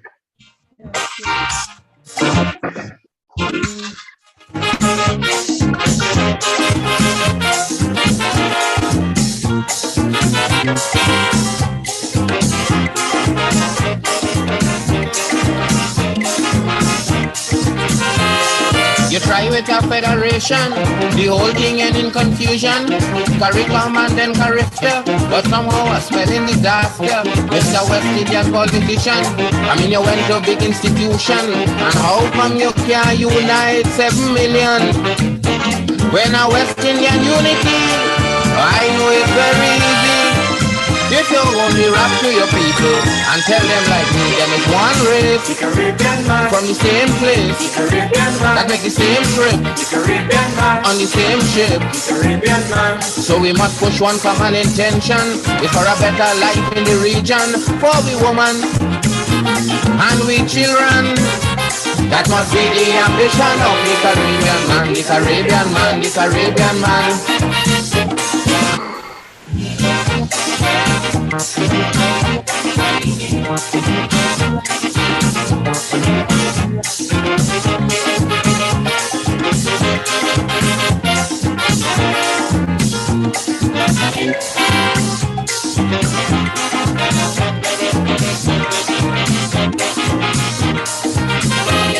You say that the Federation was imported quite from England, and you're going on for my Carifta with that true West Indian flavor. But since Carifta started running, morning, noon, and night all I hearing it's just money speech them Prime Minister giving. But I say no threat of money, good for my unity. First of all, your people need their identity like one race from the same place that make the same trip on the same trip. So we must push one common intention. It's for a better life in the region for we woman and we children. That must be the ambition of the Caribbean man, the Caribbean man, the Caribbean man.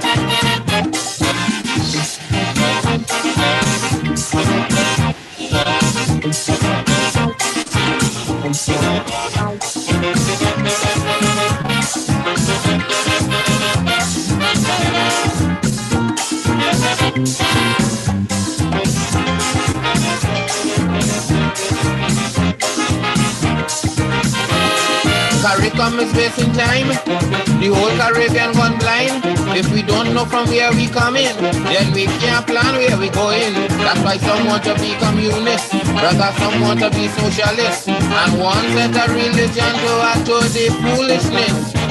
Look, a man who don't know his history, he ain't got no unity. How could a man who don't know his roots form his own ideology like one race from the same place that make the same trip on the same ship? So we must push one common intention. It's a better life in the region for we woman and we children. That must be the ambition of the Caribbean man, the Caribbean man.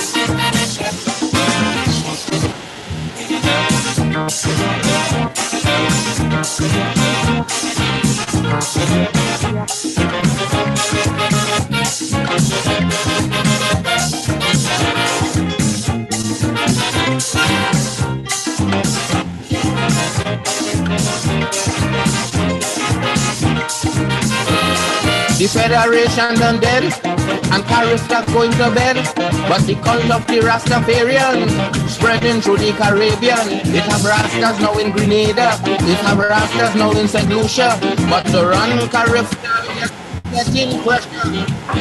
If the Rastafari movement spreading and Carista dying slow, then it's something that Rastas on. That them politicians don't know that there's one race from the same place. Same trip on the same ship. So they pushing one common intention. It's for a better life in the region for the woman and their children. All right, ladies and gentlemen, thank you so much, everybody. All right, man. Good night, ladies. Good night, John. Good night. Say good night to Bye-bye. Gemfm as well. All right, have a I great. will. Bye-bye. Okay, bye-bye. Bye, everyone. Yes, okay.